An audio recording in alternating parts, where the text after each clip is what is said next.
இந்த தருணத்தை கொடுத்த ஆண்டவராகிய இயேசு கிறிஸ்துவுக்கு நான் நன்றியை செலுத்துகிறேன். ಈ ಅವಕಾಶವನ್ನು ಕೊಟ್ಟಿರುವಂತಹ ಯೇಸು ಕ್ರಿಸ್ತನಿಗೆ ನನ್ನ ವಂದನೆಗಳನ್ನು ತಿಳಿಯಪಡಿಸುತ್ತೇನೆ. இந்த வல்லமை முகாமுக்கு வந்திருக்கிறவங்க ஒவ்வொருவரையும் தேவநாம கர்த்தர் ஆசீர்வதிக்கும்படியாக நாங்கள் ಈ ಶಕ್ತಿಯ ಶಿಬಿರಕ್ಕೆ ಬಂದಿರುವಂತಹ ಪ್ರತಿಯೊಬ್ಬರನ್ನು ನನ್ನ ಕರ್ತನ ಹೆಸರಿನಲ್ಲಿ ಬರಮಾಡಿ ವಂದಿಸ್ತೇನೆ. உங்களை வாழ்த்தி வரவேற்கிறேன். ನಿಮ್ಮೆಲ್ಲರನ್ನ ಬರಮಾಡಿ ಆಶೀರ್ವದಿಸ್ತಾ ಇದ್ದೇನೆ.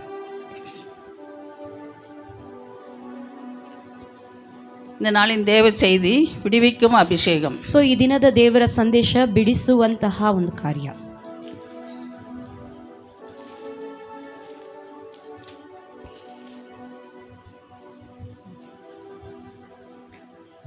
தேவனாகிய கர்த்தர் நம்மளுக்கு அபிஷேகத்தை கொடுக்கிறார். ದೇವರಾದ ಕರ್ತನು ನಮಗೆ ಅಭಿಷೇಕವನ್ನು ನೀಡುತ್ತಾನೆ. ரட்சிக்கப்பட்டவுடன் கொடுக்கிறது பரிசுத்தாவின் அபிஷேகம். ರಕ್ಷಣೆ ಹೊಂದಿದ ತಕ್ಷಣ ನೀಡುವಂತಹದ್ದು ಅದು ಪರಿಶುದ್ಧಾತ್ಮನ ಒಂದು ಬಲವಾಗಿದೆ. அதற்கு பிறகு ஆண்டவர் நமக்கு அக்கினியை கொடுக்கிறார். ಅದಾದ ಮೇಲೆ ದೇವರು ಬೆಂಕಿಯ ಅಭಿಷೇಕವನ್ನು ಕೊಡುತ್ತಾನೆ. ஆனால் இன்றைக்கு அநேக ரட்சிக்கப்பட்டவுடனே ஊழியத்துக்கு சென்று விடுகிறார்கள். ಆದರೆ ಈ ದಿನಗಳಲ್ಲಿ ಅನೇಕರು ರಕ್ಷಣೆ ಹೊಂದಿದ ತಕ್ಷಣ ಸೇವೆಗಾಗಿ ಹೋಗುತ್ತಾರೆ. அபிஷேகம் பெறாமல் ஊழியத்துக்கு போயிடுறாங்க. ಅಭಿಷೇಕವನ್ನ ಹೊಂದದೆಯೇ ಅವರು ಸೇವೆಗೆ ಹೋಗುತ್ತಾರೆ. ஊழியத்துக்கு போகலாம், ஊழியம் செய்யலாம், ஆனால் விடுவிக்கிற ஊழியத்தை செய்ய முடியாது. ಸೇವೆಗೆ ಹೋಗ್ಬೋದು, ಸೇವೆ ಮಾಡ್ಬೋದು, ಆದರೆ ಬಿಡಿಸುವಂತಹ ಬಿಡುಗಡೆಯ ಸೇವೆಯನ್ನು ಮಾಡಲಿಕ್ಕೆ ಸಾಧ್ಯವಾಗುವುದಿಲ್ಲ. அபிஷேகம் முதலாவது முக்கியம். ಮೊದಲನೇದಾಗಿ ಅಭಿಷೇಕವು ಪ್ರಾಮುಖ್ಯವಾಗಿರುತ್ತದೆ. அதுவும் அக்கினி அபிஷேகம் மிகவும் முக்கியம். ಅದರಲ್ಲಿಯೂ ಬೆಂಕಿಯ ಅಭಿಷೇಕ ಎಂಬುದು ತುಂಬಾ ಪ್ರಾಮುಖ್ಯವಾಗಿರುತ್ತದೆ.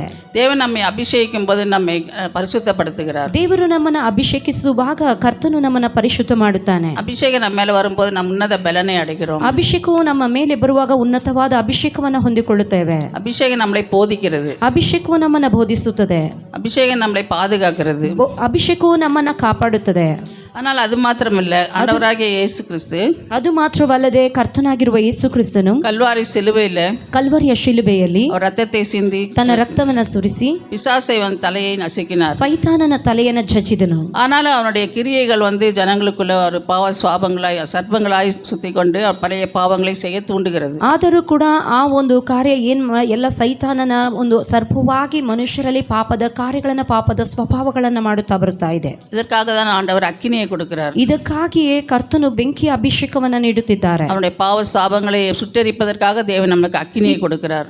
ಈ ಪಾಪ ಶಾಪಗಳನ್ನೆಲ್ಲ ಸುಟ್ಟು ಹಾಕುವುದಕ್ಕಾಗಿ ಬೆಂಕಿಯ ಅಭಿಷೇಕವನ್ನು ಕೊಡುತ್ತಿದ್ದಾರೆ. அக்கினி அபிஷேகம் இருந்தாதான் நம்ம விடுவிக்கிற ஊழியத்தை செய்ய முடியும். ಈ ಅಗ್ನಿ ಅಭಿಷೇಕ ಇರುವುದಾದ್ರೆ ನಾವು ಬಿಡುಗಡೆಯ ಸೇವೆಯನ್ನು ಮಾಡಲು ಸಾಧ್ಯ. ரட்சிப்பை மட்டும் பெற்ற ஒரு சிலர், ರಕ್ಷಣೆಯನ್ನು ಹೊಂದಿರುವಂತ ಕೆಲವರು நாட்களுக்கு முன்பதாக சில வாலிபர்கள் தெரு பிரசங்கம் பண்ணினார்கள். ಸೊ ಕೆಲವು ದಿನಗಳ ಹಿಂದೆ ಬೀದಿಯ ಸುವಾರ್ತೆಯನ್ನ ಮಾಡಿದ್ರು. அப்போ அது தெரு பிரசங்கம்லாம் அப்போ அதிகமாக நடக்கும். ಬೀದಿಯ ಪ್ರಸಂಗಗಳನ್ನೆಲ್ಲ ಆ ದಿನಗಳಲ್ಲಿ ಚೆನ್ನಾಗಿ ನಡೀತಾ ಇತ್ತು. இந்த வாலிப பிள்ளைகள்ல ஒருவர் மாத்திரம் தான் அபிஷேகத்தை பெற்றிருந்தார். ಆದ್ರೆ ಆ ಯವನಸ್ಥರೊಳಗೆ ಒಬ್ಬನು ಮಾತ್ರವೇ ಅಭಿಷೇಕವನ್ನ ಹೊಂದಿದ್ದ. மற்றவங்களாம் வெறும் ரட்சிப்பை மாத்திரம் தான் பெற்றிருந்தார்கள். ಉಳಿದವರೆಲ್ಲರೂ ರಕ್ಷಣೆಯನ್ನ ಮಾತ್ರ ಹೊಂದಿದ್ದರು. இப்படி அவங்க ஊழியம் செய்து கொண்டிருக்கும் போது தூரத்துல ஒரு மந்திரவாதி உட்கார்ந்திருந்தான். ಈ ರೀತಿಯಾಗಿ ಸೇವೆಯನ್ನ ಮಾಡುತ್ತಾ ಇರುವಾಗ ದೂರದಿಂದ ಒಂದು ಮಂತ್ರವಾದಿಯರಿದ್ದ. அவன் இவங்க பிரசங்கம் கேட்கறதை பார்த்து கொண்டிருந்தான். ಅವರು ಇವರು ಪ್ರಸಂಗ ಮಾಡುವುದನ್ನ ಕೇಳುತ್ತಾ ಇದ್ರು. திடீரென்று அவன் மந்திரத்தை செய்தான். ಸೊ ದಿಢೀರಂತ ಅವನು ಬಂದ್ಬಿಟ್ಟು ಮಂತ್ರವನ್ನ ಮಾಡಿದ ಇವರಿಗೆ மந்திரத்தை செய்தோடனே அவர்கள் வாய்கள் எல்லாம் கட்டி விட்டான். ಸೊ ಅವರು ಮಂತ್ರವನ್ನ ಮಾಡಿದ ತಕ್ಷಣ ಯವನಸ್ಥರ ಬಾಯಿಗಳನ್ನ கட்டி விட்டானா அவங்க வாயை திறக்க முடியாதபடி செய்தான். ಸೊ ಆ ಯವನಸ್ಥರು ಬಾಯನ್ನ ತೆರೆಯದ ಹಾಗೆ ಆ ಬಾಯಿಗಳನ್ನ ಕಟ್ಟಿದ್ದಾನೆ. ஆனா ஒருத்தர் மாத்திரம் ஒண்ணும் செய்ய முடியல. ಆದ್ರೆ ಒಬ್ಬನು ಕೂಡ ಏನನ್ನು ಮಾಡ್ಲಿಕ್ಕೆ ಸಾಧ್ಯವಾಗಿಲ್ಲ. ஏன்னா அவங்க அபிஷேகம் பெற்றிருந்தாரு. ಆದ್ರೆ ಒಬ್ಬನನ್ನ ಮಾತ್ರ ಬಾಯಿ ಕಟ್ಟಲಿಕ್ಕೆ ಸಾಧ್ಯವಾಗಿಲ್ಲ, ಯಾಕಂದ್ರೆ ಅವನ ಅಭಿಷೇಕವನ್ನ ಹೊಂದಿದ್ದ. ரட்சிப்பை மாத்திரம் பெற்று விடுவிக்கிற ஊழியத்தை நம்ம செய்ய முடியாது. ಸೊ ರಕ್ಷಣೆಯನ್ನ ಹೊಂದಿದವರು ಮಾತ್ರ ಈ ಬಿಡುಗಡೆಯ ಸೇವೆಯನ್ನ ಮಾಡ್ಲಿಕ್ಕೆ ಸಾಧ್ಯವಾಗೋದಿಲ್ಲ. அபிஷேகம், அக்கினி அபிஷேகம் மிகவும் முக்கியம். ಬೆಂಕಿ ಅಭಿಷೇಕವು ತುಂಬಾ ಪ್ರಾಮುಖ್ಯವಾಗಿದೆ. அக்கினி அபிஷேகத்தின் மூலம் தேவன் நம்முடைய பாவங்களை சுட்டெரிக்கிறார். ಬೆಂಕಿ ಅಭಿಷೇಕದ ಮೂಲಕವಾಗಿ ದೇವರು ನಮ್ಮ ಪಾಪಗಳನ್ನ ಸುಟ್ಟು ಹಾಕುತ್ತಾನೆ, சுத்திகரிக்கிறார், ನಮ್ಮನ್ನು ಶುದ್ಧಿಪಡಿಸುತ್ತಾನೆ, நம்மளை புடமெடுக்கிறார், ನಮ್ಮನ್ನ ಕುಳ್ಮೆಗೆ ಹಾಕುತ್ತಾನೆ. அதற்கு பிறகு நாம ஆண்டவருக்காக அக்கினி ஜுவாலைகளாய் எழும்ப முடியும். ತದನಂತರವಾಗಿ ನಾವು ಕರ್ತನಿಗಾಗಿ ಅಗ್ನಿ ಜ್ವಾಲೆಗಳಾಗಿ ಎದ್ದೇಳಲು ಸಾಧ್ಯ.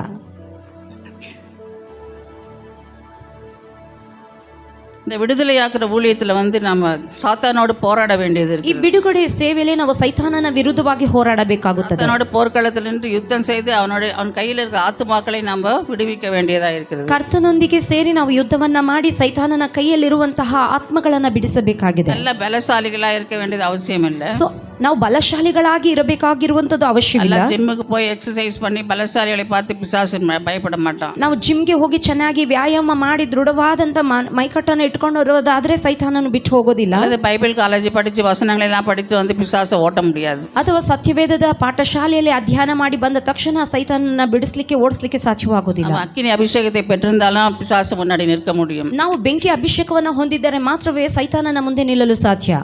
ஒரு நடந்த காரியத்தை நான் சொல்கிறேன். ನಡೆದ ಸಂಭವವನ್ನು ಹೇಳುತ್ತೇನೆ.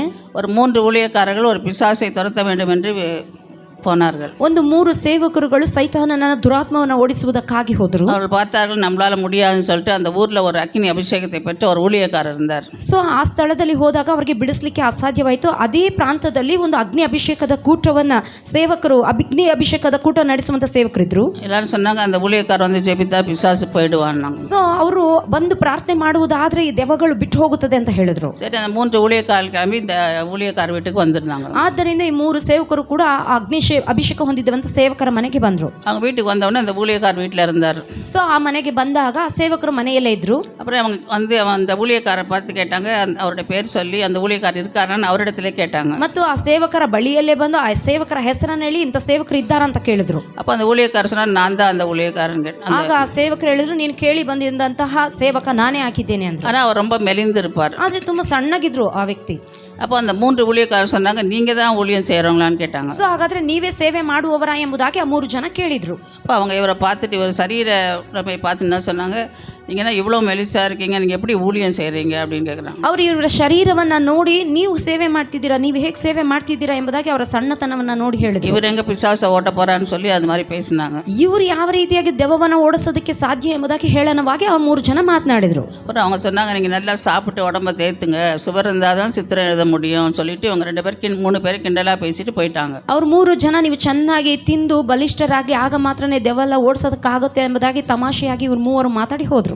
அப்புறம் ஒரு சில நாட்கள் கழித்து 3 பேரில் 2 பேர் வந்தாங்க. ಸೊ ಕೆಲವು ದಿನಗಳ ತರುವಾಯ ಮತ್ತೆ 3 ಜನರಲ್ಲಿ 2 ಮಾತ್ರ ಬಂದ್ರು. இதே ஊழியக்கார் வீடு தேடி வந்தாங்க. ಇದೇ ಸೇವಕರ ಮನೆಯನ್ನು ಹುಡುಕೊಳ್ತಾ ಬಂದ್ರು. அப்போ வந்து சொன்னாங்க, அப்புறம் அவர் சொன்னார், நீங்கள் 3 பேராக வந்தீங்க, இன்னும் ஒருத்தரை காணமேன்னு கேட்டாங்க. ಅವ್ರು ಕೇಳಿದ್ರು, ನೀವು 3 ಜನವಾಗಿ ಕಳೆದ ಬಾರಿ ಬಂದಿದ್ರಿ, ಈಗ ಯಾಕೆ ಇಬ್ಬರೇ ಬಂದಿದ್ದೀರಾ ಅಂತ ಕೇಳಿದ್ರು. அப்போ அவங்க சொன்னாங்க, நாங்கள் 3 பேராக போய் அந்த பிசாசை துரத்த போனோம். அந்த பிசாசு ஒருத்தரை பிடிச்சி முட்டி போட வச்சு அவங்கள அனுப்பவே இல்லை, அவங்கள பயங்கரமாக அடிக்கிறாங்க அப்படின்னு. ಸೊ 3 ಜನ ಹೋಗಿ ನಾವು ಆ ದುರಾತ್ಮವನ್ನು ಬಿಡಿಸುವುದಕ್ಕಾಗಿ ನಾವು ಪ್ರಾರ್ಥನೆಯನ್ನು ಮಾಡಿದ್ರು. ಅದರಲ್ಲಿ 3 ಜನರಲ್ಲಿ ಒಬ್ಬನನ್ನ ಆ ದುರಾತ್ಮ ಏನು ಮಾಡ್ತಂದ್ರೆ ಅವನನ್ನ ಮೊಣಕಾಲು ಹಾಕಿ ಅಲ್ಲೇ ಹಿಡಿದಿಟ್ಕೊಂಡಿದೆ, ಅವ್ರನ್ನ ಬಿಡ್ತಾ ಇಲ್ಲ ಅಂತ ಹೇಳಿದ್ರು. அப்போ இந்த ஊழியக்காரர் சொன்னார், அப்போ அவர் சொன்னார், நீங்கள் தயவுசெய்து வாங்க, அந்த பிசாசு துரத்துக்கு நீங்கள் வந்து தான் ஆகணும்னு சொல்கிறாங்க. ಆಗ ಈ ಒಂದು ಇಬ್ಬರು ಕೂಡ ಆ ಒಂದು ಸೇವಕರನ್ನ ನೋಡಿ ಹೇಳಿದ್ರು, ನೀವು ನಮ್ಮ ಜೊತೆಗೆ ಬನ್ನಿ, ಆ ದುರಾತ್ಮವನ್ನು ನಮ್ಮಿಂದ ಓಡಿಸ್ಲಿಕ್ಕೆ ಸಾಧ್ಯವಾಗ್ತಾ ಇಲ್ಲ, ನೀವು ಓಡಿಸ್ಲಿಕ್ಕೆ ಸಾಧ್ಯ ಬನ್ನಿ ಅಂತ ಕರೆದ್ರು. அப்போ இந்த ஊழியக்காரர் வந்து சரி நான் வரேன்னு சொன்னார். ಆಗ ಈ ಸೇವಕನು ನಾನು ಬರುತ್ತೇನೆ ಎಂಬುದಾಗಿ ಹೇಳಿ ಹೋದ್ರು. இவர் ஜெபம் பண்ணிட்டு அந்த பிசாசை துரத்த போனார். ಇವರು ಪ್ರಾರ್ಥನೆಯನ್ನು ಮಾಡಿ ಆ ದುರಾತ್ಮವನ್ನು ಓಡಿಸಿದ್ರು. அங்கே போய் பார்த்தா அந்த பிசாசுக்கு முன்னாடி அந்த ஊழியக்காரர் முட்டி போட்டுட்டு பயந்துட்டு இருக்காரு. ಅಲ್ಲಿ ನೋಡ್ತಾ ಇದ್ರೆ ಅಲ್ಲಿ ಆ ಒಂದು ಹುಡುಗ 3 ಜನರಲ್ಲಿ ಒಬ್ಬ ವ್ಯಕ್ತಿ ಮೊಣಕಾಲು ಹಾಕಿ ಹೆದರ್ಕೊಂಡು ಹಾಕಿ ಕುಂತಿದ್ದಾನೆ. அப்போ இந்த ஊழியக்காரர் அக்கினியை பெற்ற அந்த ஊழியக்காரரை பார்த்து அந்த பிசாசு என்ன பண்ணா, அந்த பிசாசை சுற்றி ஒரு வட்டம் போட்டான். ಸೊ ಅಗ್ನಿ ಅಭಿಷೇಕವನ್ನು ಹೊಂದಿದಂಥ ಸೇವಕ ಆ ದುರಾತ್ಮ ಹಿಡಿದಂಥ ವ್ಯಕ್ತಿಯ ಸುತ್ತಲೂ ಒಂದು ಗೆರೆಯನ್ನು ಎಳೆದ. இப்போ அந்த பிசாசு சொல்லிது, இந்த வட்டத்துக்குள்ளே நீ வரக்கூடாதுன்னு அந்த ஊழியக்காரை பார்த்து சொல்லிச்சான். ಸೊ ಈ ಒಂದು ವೃತ್ತದೊಳಗೆ ಬರಬಾರ್ದು ಎಂಬುದಾಗಿ ಆ ಒಂದು ಅಗ್ನಿ ಅಭಿಷೇಕ ಹೊಂದಿದಂಥ ಸೇವಕನನ್ನು ನೋಡಿ ಈ ದುರಾತ್ಮ ಹೇಳ್ತು. அந்த ஊழியக்காரர் சொல்கிறார், அந்த பெண், அது அந்த பிசாசு பிடித்த பெண் வந்து தலையை விரித்து போட்டு, பயங்கர உருவமும் நல்ல பெரிய உருவம், தலையை விரித்து போட்டு கண்கள்லாம் செவந்து பார்க்கறதுக்கே பயங்கரமாக இருந்தது. ಆ ದುರಾತ್ಮ ಹಿಡಿಯಲ್ಪಟ್ಟಂಥ ಸ್ತ್ರೀ ತುಂಬ ಕೂದಲೆಲ್ಲ ಬಿಚ್ಚಿ ಹಾಕೊಂಡು ಫುಲ್ ತಲೆಯೆಲ್ಲ ಆಡಿಸ್ತಾ ಭಯಂಕರವಾಗಿ ಕಣ್ಣೆಲ್ಲ ಕೆಂಪಗಾಗಿತ್ತು. அந்த ஊழியக்காரர் கொஞ்சம் ஒரு நிமிஷம் பயந்தாராம், இந்த பயங்கரமான பிசாசாக இருக்குன்ட்டு ஆண்டவர்கிட்ட ஜெபிச்சாராம். ಸೇವಕರೇ ಆ ಹುಡುಗಿಯನ್ನ ನೋಡಿ ತುಂಬಾ ಹೆದರಿದ್ರಂತೆ, ಇದೇನು ತುಂಬಾ ಭಯಂಕರವಾಗಿದೆಯಲ್ಲ ಎಂಬುದಾಗಿ ಹೇಳಿ ಪ್ರಾರ್ಥನೆ ಮಾಡಿದ್ರು. கர்த்தர் பேசினார் அவர்கிட்ட. ಆಗ ಕರ್ತನು ಆ ಒಂದು ಅಗ್ನಿ ಅಭಿಷೇಕ ಹೊಂದಿದ್ದ ಸೇವಕರ ಜೊತೆಗೆ ಮಾತಾಡಿದ್ರು. நீ எதுக்கும் பயப்படாத, ನೀನು ಯಾವುದಕ್ಕೂ ಹೆದರಬೇಡ.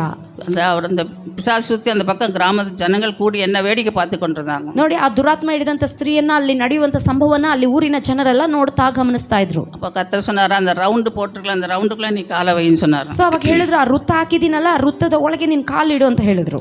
அவரை ஊழியக்காரர் தைரியமாக கத்த சொல்கிறான்னு காலை வச்சாராம். ಸೊ ಆ ದುರಾತ್ಮ ಹೇಳಿದ ತಕ್ಷಣ ಆ ಸೇವಕ ಬಂದು ಆ ವೃತ್ತದೊಳಗೆ ಕಾಲಿಟ್ಟ. தேவனுடைய அக்கினி அந்த பிசாசின் மேலே இறங்கி, ಆದ್ರೆ ದೇವರ ಬೆಂಕಿ ಆ ದುರಾತ್ಮ ಹಿಡಿಯಲ್ಪಟ್ಟ ವ್ಯಕ್ತಿಯ ಮೇಲೆ ಇಳಿದು ಬಂತು. அப்படியே அந்த பிசாசு பயந்து ಅಲರಿ ಅಡಿಸಿ ಕೀழே விழுந்து ಸೊ ಹಾಗಲೇ ಒದ್ದಾಡುತ್ತಾ ಕಿರುಚಾಡ್ತಾ ಆ ಒಂದು ಸ್ತ್ರೀಯಲ್ಲಿ ಇದ್ದಂತ ದುರಾತ್ಮ ಬಿಟ್ಟು ಹೋಯ್ತು. எந்த ஊழியக்காரர் மெலிந்திருக்காரு அவர் பிசாசு துரத்த முடியாதுன்னு கிண்டல் பண்ணிட்டு போனாங்களோ அதே ஊழியக்காரர் வச்சு அந்த பிசாசு துரத்தினாராண்டு. ಯಾವ ಒಂದು ವ್ಯಕ್ತಿಯನ್ನ ನೋಡಿ ತುಂಬಾ ಸಣ್ಣಗಿದ್ದಾರೆ, ಈತನಿಂದ ಆ ದುರಾತ್ಮವನ್ನು ಓಡಿಸ್ಲಿಕ್ಕೆ ಸಾಧ್ಯವಿಲ್ಲ ಎಂಬುದಾಗಿ ಹೇಳನ ಮಾಡಿದ್ರು, ಅದೇ ವ್ಯಕ್ತಿ ಮೂಲಕವಾಗಿ ದುರಾತ್ಮ ಓಡಿಸ್ಲಿಕ್ಕೆ ಸಾಧ್ಯವಾಯಿತು. இந்த விடுவிக்கிற ஊழியத்துக்கு அக்கினி அபிஷேகம் முக்கியம். ಆದ್ದರಿಂದ ಈ ಬಿಡುಗಡೆ ಸೇವೆಗೆ ಅಗ್ನಿ ಅಭಿಷೇಕ ಎನ್ನುವಂತಹದ್ದು ಅವಶ್ಯವಾಗಿದೆ. சரீரத்தை பார்த்து பிசாசு பயப்பட மாட்டான். ಶರೀರವನ್ನ ನೋಡಿ ಸೈತಾನನು ಹೆದರೋದಿಲ್ಲ. வெளி உருவத்தை பார்த்து பயப்பட மாட்டான். ದೊಡ್ಡ ದೈತ್ಯ ದೇಹವನ್ನ ನೋಡಿ ಹೆದರುವುದಿಲ್ಲ. அக்னிமயமானவரை பார்த்து நான் பயப்படுவேன். ಬೆಂಕಿಯನ್ನು ಹೊಂದಿರುವಂತ ಬೆಂಕಿಮಯವಾಗಿರುವವರನ್ನ ನೋಡಿ ಬಲಮಯನವರ್, ನಮ್ಮ ದೇವರು ಬಲಶಾಲಿಯಾಗಿದ್ದಾನೆ, ಅಗ್ನಿಮಯமானவர், ಆತನು ಅಗ್ನಿಮಯವಾಗಿದ್ದಾನೆ. அக்னி அபிஷேகத்தை பெற்றுதான் அந்த விடுவிக்கிற ஊழியத்தை நம்ம செய்ய முடியும். ಈ ಅಗ್ನಿ ಅಭಿಷೇಕವನ್ನು ಹೊಂದಿದರೆ ಮಾತ್ರವೇ ಬಿಡುಗಡೆ ಸೇವೆಯನ್ನು ಮಾಡಲು ಸಾಧ್ಯ.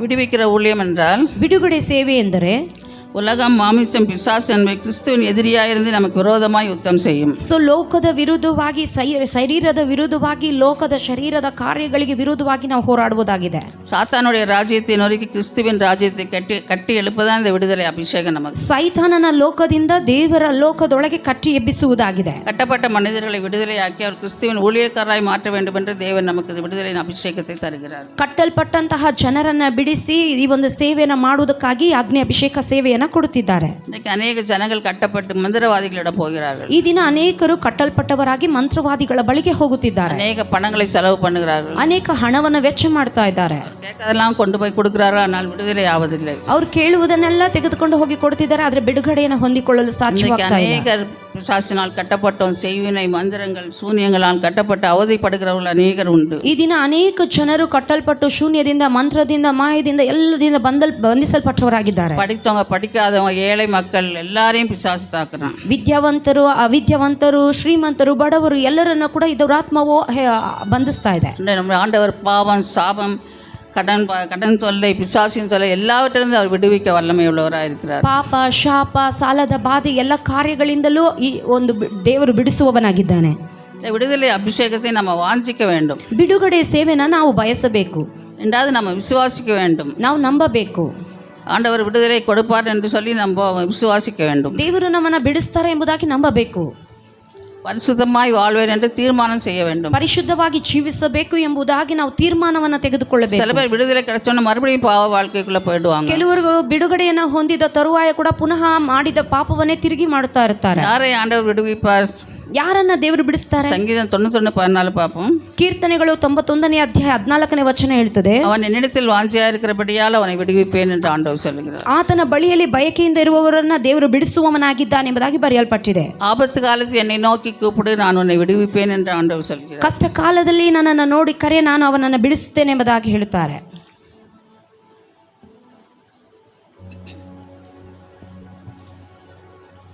விடுவிக்கும் விடுவிக்கும் ஊழியத்தில் அந்த ஆண்டவர் நம்மிடத்தில் எதிர்பார்ப்பது என்னது என்று சொல்லி இன்றைக்கு பார்க்கலாம். ಈ ಬಿಡುಗಡೆ ಸೇವೆಯಲ್ಲಿ ದೇವರು ನಮ್ಮಿಂದ ಎದುರು ನೋಡುವಂತ ಕಾರ್ಯ ಏನೆಂಬುದಾಗಿ ನಾವು ನೋಡೋಣ.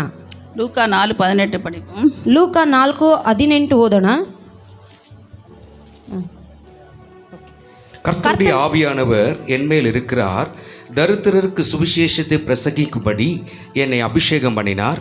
இருதயம் நறுங்குண்டவர்களை குணமாக்கவும், சிறைப்பட்டவர்களுக்கு விடுதலையும், குருடருக்கு பார்வையையும் பிரசித்தப்படுத்தவும், நொறுங்குண்டவர்களை விடுதலையாக்கவும், கர்த்தருடைய அனுக்கிரக வருஷத்தை பிரசித்தப்படுத்தவும் என்னை அனுப்பினார் என்று எழுதியிருக்கிற இடத்தை அவர் கண்டு.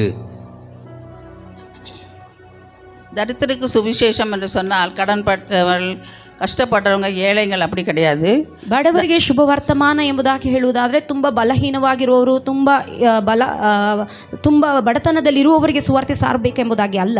கிருபையில தரித்திரம், ಕೃಪೆಯಲ್ಲಿ ದರಿದ್ರ, மகிமையில தரித்திரம், ಮಹಿಮೆಯಲ್ಲಿ ದರಿದ್ರ, விசுவாசத்துல தரித்திரம், ನಂಬಿಕೆ ಜೀವಿತದಲ್ಲಿ ದರಿದ್ರ, சந்தோஷம் சமாதானத்துல தரித்திரம், ಸಂತೋಷ ಸಮಾಧಾನದಲ್ಲಿ ದರಿದ್ರ. அப்படிப்பட்டவர்களுக்கு சுவிசேஷம் சொல்ல வேண்டும் என்று ஆண்டவர் நம்மை ಅಭಿಷೇகம் பண்ணினார். ಇಂತಹ ರೀತಿಯ ಬಡತನದಲ್ಲಿ ಇರುವವರಿಗೆ ಶುಭ ವರ್ತಮಾನವನ್ನು ಪ್ರಚಾರ ಮಾಡಬೇಕೆಂಬುದಾಗಿ ಹೇಳುತ್ತಿದ್ದಾರೆ. ரோனால்ட் பங்கே என்ற ஒரு வல்லமையான ஊழியக்காரர் இருந்தார். ರೆನಾಲ್ಡ್ ಬೊಂಗೆ ಎಂಬುದಾಗಿ ಒಂದು ಬಲವುಳ್ಳ ಸೇವಕರಿದ್ರು.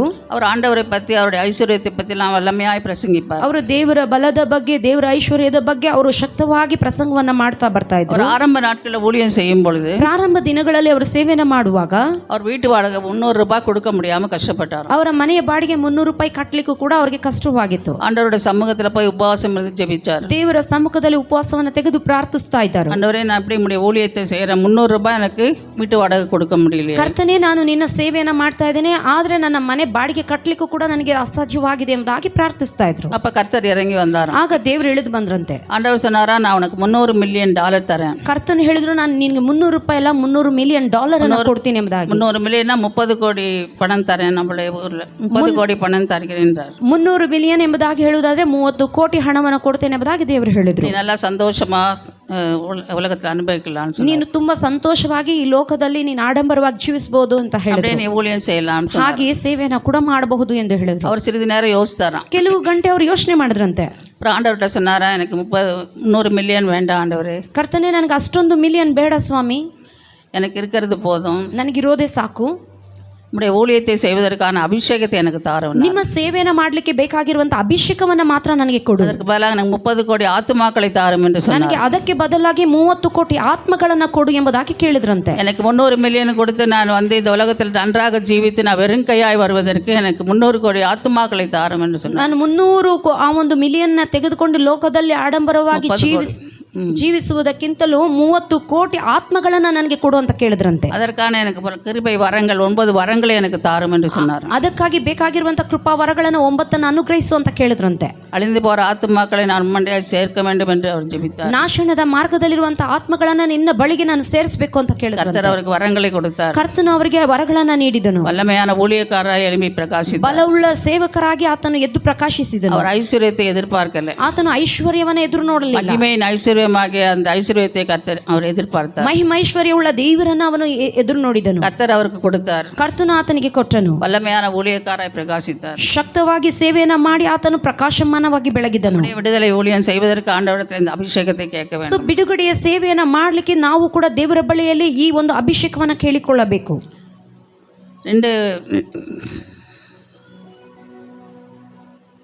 இன்கம் டேக்ஸ் ஆஃபீஸில் 2 பேர் வேலை செய்திருந்தாங்க. ஸோ ಇನ್ಕಮ್ ಟ್ಯಾಕ್ಸ್ ಆಫೀಸರ್ಗಳು ಇಬ್ರು ಕೆಲಸ ಮಾಡ್ತಾ ಇದ್ರಂತೆ. ஒருத்தர் வந்து கர்த்தருடைய அபிஷேகத்தை பெற்றவர், ಒಬ್ರು ಬಂದು ಅಭಿಷೇಕವನ್ನ ಹೊಂದಿದವರು, இன்னொருத்தர் நல்ல கோடீஸ்வரராக இருந்தார். ಇನ್ನೊಬ್ರು ಬಂದು ತುಂಬಾ ಕೋಟೀಶ್ವರರು. அந்த கோடீஸ்வரர் வந்து ஆஃபீஸ்க்கு வந்தாருன்னா எல்லாரும் அவரை மதிப்பாங்க, எல்லாரும் எழுந்து நிற்பாங்களாம். ಈ ಕೋಟೀಶ್ವರ ಆಫೀಸ್ಗೆ ಬಂದ ತಕ್ಷಣ ಎಲ್ಲರೂ ಕೂಡ ತುಂಬಾ ಮರ್ಯಾದೆಯಿಂದ ಎದ್ದು ನಿಂತ್ಕೊಳ್ತಾ ಇದ್ರು. பணத்தை எடுத்து அவர் வாரி செலவு பண்ணுவாராம். ಅವರ ಹಣವನ್ನ ಬಾಚಿ ಎಲ್ಲರಿಗೂ ಖರ್ಚು ಮಾಡ್ತಾ ಇದ್ರು. ஆனால் கர்த்தருடைய அபிஷேகத்தை பெற்றவர் அதை சந்தோஷமாக இருப்பாராம். அதை வந்து அதை பார்த்து இவருக்கு ஒன்றும் புரியலையாம். ಆದರೆ ಕರ್ತನ ಅಭಿಷೇಕವನ್ನು ಹೊಂದಿದ ವ್ಯಕ್ತಿ ಇದೆಲ್ಲವನ್ನ ನೋಡ್ತಿದ್ರಂತೆ, ಸಂತೋಷ ಪಡ್ತಾ ಇದ್ರು, ಆದ್ರೂ ಕೂಡ ಅರ್ಥವಾಗ್ತಾ ಇರಲಿಲ್ಲ. இப்போ ஒரு நாள் அந்த கோடீஸ்வரர் வந்து இவரை பார்த்து எங்கள் வீட்டுக்கு ஜெபத்துக்கு வாங்க போறீங்களான்னு கேட்டார். ಒಂದು ದಿನ ಈ ಕೋಟೀಶ್ವರ ವ್ಯಕ್ತಿ ಬಂದು ಅಭಿಷೇಕ ಹೊಂದಿದಂತ ವ್ಯಕ್ತಿಯನ್ನ ನಮ್ಮ ಮನೆಗೆ ಪ್ರಾರ್ಥನೆ ಮಾಡೋದಕ್ಕಾಗಿ ಬನ್ನಿ ಎಂಬುದಾಗಿ ಕರೆದ್ರು.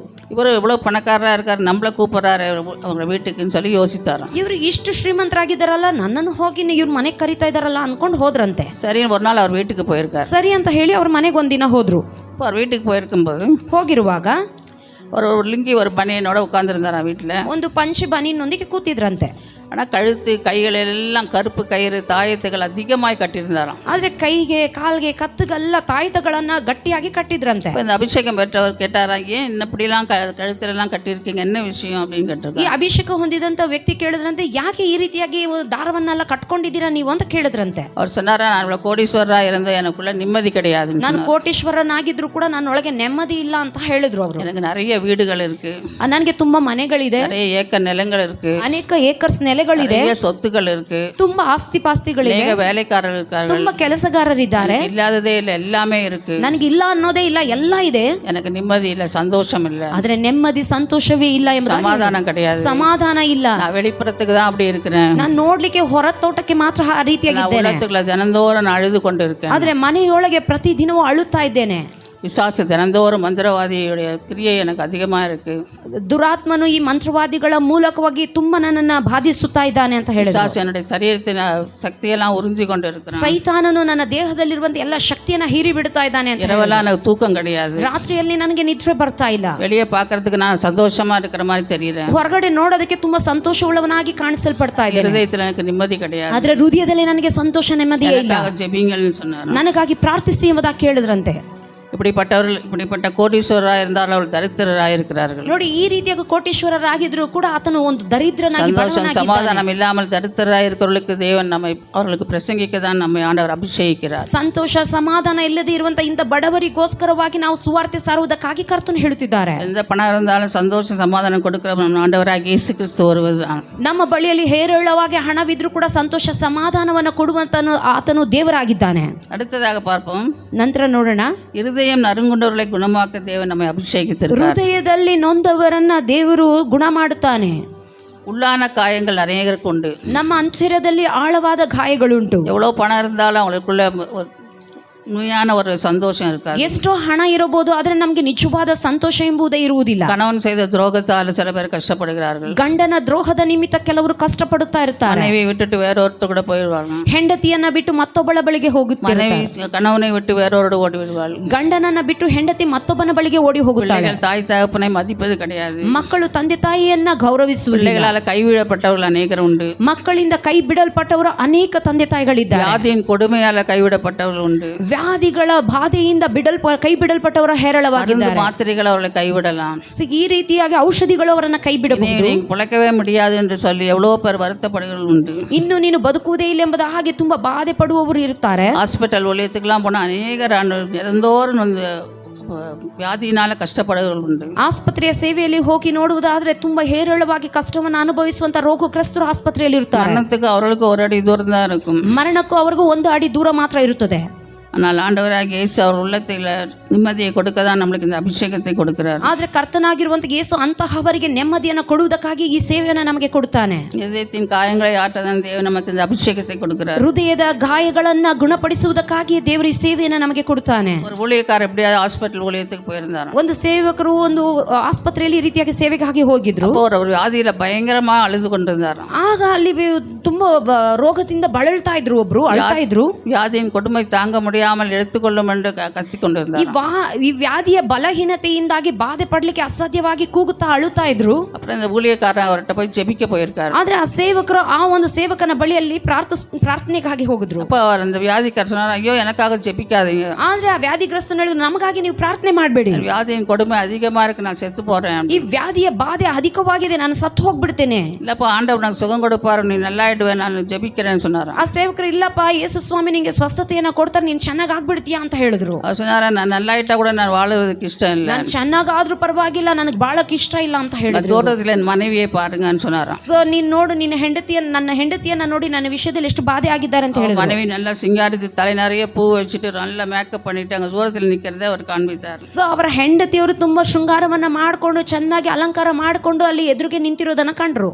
அவர் அந்த வியாதிக்காரர் சொன்னாரா, நான் எப்போ சாவேன்னு சொல்லி அவர் பார்த்து கொண்டு இருக்காள். ನಾನು ಯಾವಾಗ ಸಾಯುತ್ತೇನೆ ಎಂಬುದಾಗಿ ಈಕೆ ಕಾಯ್ತಾ ಇದ್ದಾಳೆ ನೋಡಿ ಎಂಬುದಾಗಿ ಆ ಒಂದು ಸೇವಕರಿಗೆ ಹೇಳಿದ್ರಂತೆ. எந்த நிமிஷத்து செத்தாலும் அடுத்த நிமிஷமே அவள் மறு திருமணம் செய்ய அவளோடு காத்து கொண்டிருக்காள். ಈ ಕ್ಷಣದಲ್ಲಿ ನನ್ನ ಪ್ರಾಣ ಹೋದರೆ ಸಾಕು, ಆಕೆ ಮತ್ತೊಂದು ಕ್ಷಣದಲ್ಲಿ ಮದುವೆ ಆಗ್ಲಿಕ್ಕೆ ಸಿದ್ಧವಾಗಿದ್ದಾಳೆ ಎಂಬುದಾಗಿ ಹೇಳಿದ್ರು. இப்படிதான் அநேக நொறுங்குண்டு இருதயத்தோடு காணப்படுகிறார். ಈ ರೀತಿಯಾಗಿ ಮುರಿಯಲ್ಪಟ್ಟ ಹೃದಯದಿಂದ ಅನೇಕರು ಬಾಧೆಗಳನ್ನು ಅನುಭವಿಸ್ತಾ ಇದ್ದಾರೆ. இன்னொரு சகோதரி சொன்னார்களாம், என்னுடைய பிள்ளைக்காக நான் எவ்வளோ பணம் செலவு பண்ணிட்டேன், வியாதி நல்லாவே ஆகல. ಇನ್ನೊಂದು ಸಹೋದರಿ ಹೇಳಿದ್ರಂತೆ, ನಾನು ಹೇರಳವಾಗಿ ನನ್ನ ಮಗುವಿನ ಒಂದು ಗುಣಪಡಿಸುವುದಕ್ಕಾಗಿ ಸ್ವಸ್ಥತೆಗಾಗಿ ಹೇರಳ ಹಣವನ್ನು ವೆಚ್ಚ ಮಾಡಿದ್ದೀನಿ, ಆದರೂ ಕಾಪಾಡ್ಲಿಕ್ಕೆ ಆಗ್ಲಿಲ್ಲ. கணவரும் கைவிட்டு விட்டார்.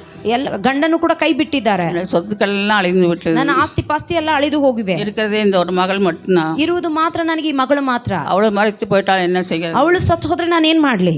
அப்படி நொறுங்கொண்டவளாய் அவர் அந்த ஊழியக்காரர் சொன்னார். ಈ ರೀತಿಯಾಗಿ ಹೃದಯದಲ್ಲಿ ನೊಂದವರು ಹೇರಳವಾಗಿದ್ದಾರೆ. அப்படிப்பட்ட இருதய நறுங்கொண்டவர்கள் அநேகர் காணப்படுகிறார். ಈ ರೀತಿಯಾದ ಹೃದಯದಲ್ಲಿ ನೊಂದವರು ಅನೇಕರು ಕಾಣಿಸಲ್ಪಡ್ತಾ ಇದ್ದಾರೆ. கடன் தொல்லையினால கஷ்டப்படுகிறவர்கள், ಸಾಲದ ಬಾಧೆಯಲ್ಲಿ ಕಷ್ಟಪಡುವವರು, தற்கொலைக்கு நேராய் போகிறவர்கள் உண்டு, ಆತ್ಮಹತ್ಯೆಗೆ ನೇರವಾಗಿ ಹೋಗುವವರುಂಟು. இப்படிப்பட்ட இருதய நறுங்கொண்டவர்களுக்கு நம்ம சுவிசேஷத்தை அறிவிக்க கர்த்தர் நம்மளுக்கு விடுதலையின் அபிஷேகத்தை தருகிறார். ಇಂತಹ ಹೃದಯದಲ್ಲಿ ನೊಂದವರಿಗೋಸ್ಕರವಾಗಿ ದೇವರು ಅಗ್ನಿ ಅಭಿಷೇಕವನ್ನ, ಈ ಬಿಡುಗಡೆಯ ಸೇವೆಯನ್ನು ಅನುಗ್ರಹಿಸ್ತಾ ಇದ್ದಾರೆ. அநேக ஹாஸ்பிட்டலில் போய் பார்த்தீங்கன்னா இப்படிப்பட்ட கொடுமையான சம்பவங்கள் நடப்பது உண்டு. ಅನೇಕ ಆಸ್ಪತ್ರೆಗಳಲ್ಲಿ ನೋಡೋದಾದ್ರೆ ಈ ರೀತಿಯಾದಂಥ ಘಟನೆಗಳು ನಡೀತಾ ಇರುತ್ತವೆ. அடுத்ததாக பார்ப்போம், சிறைப்பட்டவர்களை விடுதலையாக்க ಸೆರೆಯಲ್ಲಿರುವವರನ್ನ ಬಿಡಿಸುವುದಕ್ಕಾಗಿ தேவன் நம்மை அபிஷேகிக்கிறார். ದೇವರು ನಮ್ಮನ್ನ ಅಭಿಷೇಕಿಸಿದ್ದಾನೆ. சிறைப்பட்டவர்கள் என்று சொன்னால் பாவம் என்ற சிறை. ಸೊ ಸೆರೆ ಎಂಬುದಾಗಿ ಹೇಳುವುದಾದ್ರೆ ಪಾಪವೆಂಬುವಂತ ಸೆರೆ. இன்னைக்கு அநேகர் கஞ்சாவில் அடிமைப்பட்டு இருக்கார்கள். ಈ ದಿನ ಅನೇಕರು ಗಂಜಾ ಒಂದು ಮತ್ತು ಮಧ್ಯದಿಂದ ಅವರು ಈ ರೀತಿಯಾಗಿ ಬಾಧೆಗೊಳಗಾಗಿದ್ದಾರೆ. போதை வஸ்துக்கள், உபச்சாரம் இவற்றில் சிக்கி தவிக்கிறார்கள். ಕುಡುಕತನ, ವ್ಯಭಿಚಾರ, ಈ ರೀತಿಯ ಮದ್ಯಪಾನ, ಈ ರೀತಿಯಾದ ಕಾರ್ಯಗಳಲ್ಲಿ ಅವರು ದಾಸರಾಗಿದ್ದಾರೆ. இருள் என்ற சிறையில் அடைப்பட்டிருக்கிறார்கள். ಸೊ ಈ ರೀತಿಯಾದ ಸೆರೆ ಬಂಧನದಲ್ಲಿದ್ದಾರೆ. இப்படிப்பட்ட பாவங்கள், சாபங்கள், நோய் சத்துருவினால் உண்டாகிறது. ಇಂತಹ ಪಾಪಗಳೆಲ್ಲವೂ ಕೂಡ ಶತ್ರುವಿನ ಮೂಲಕವಾಗಿ ಉಂಟಾಗುತ್ತಾ ಇವೆ. யோவான் 8:36 படிங்க. ಯೋಹಾನ 8:34 ಓದಿ.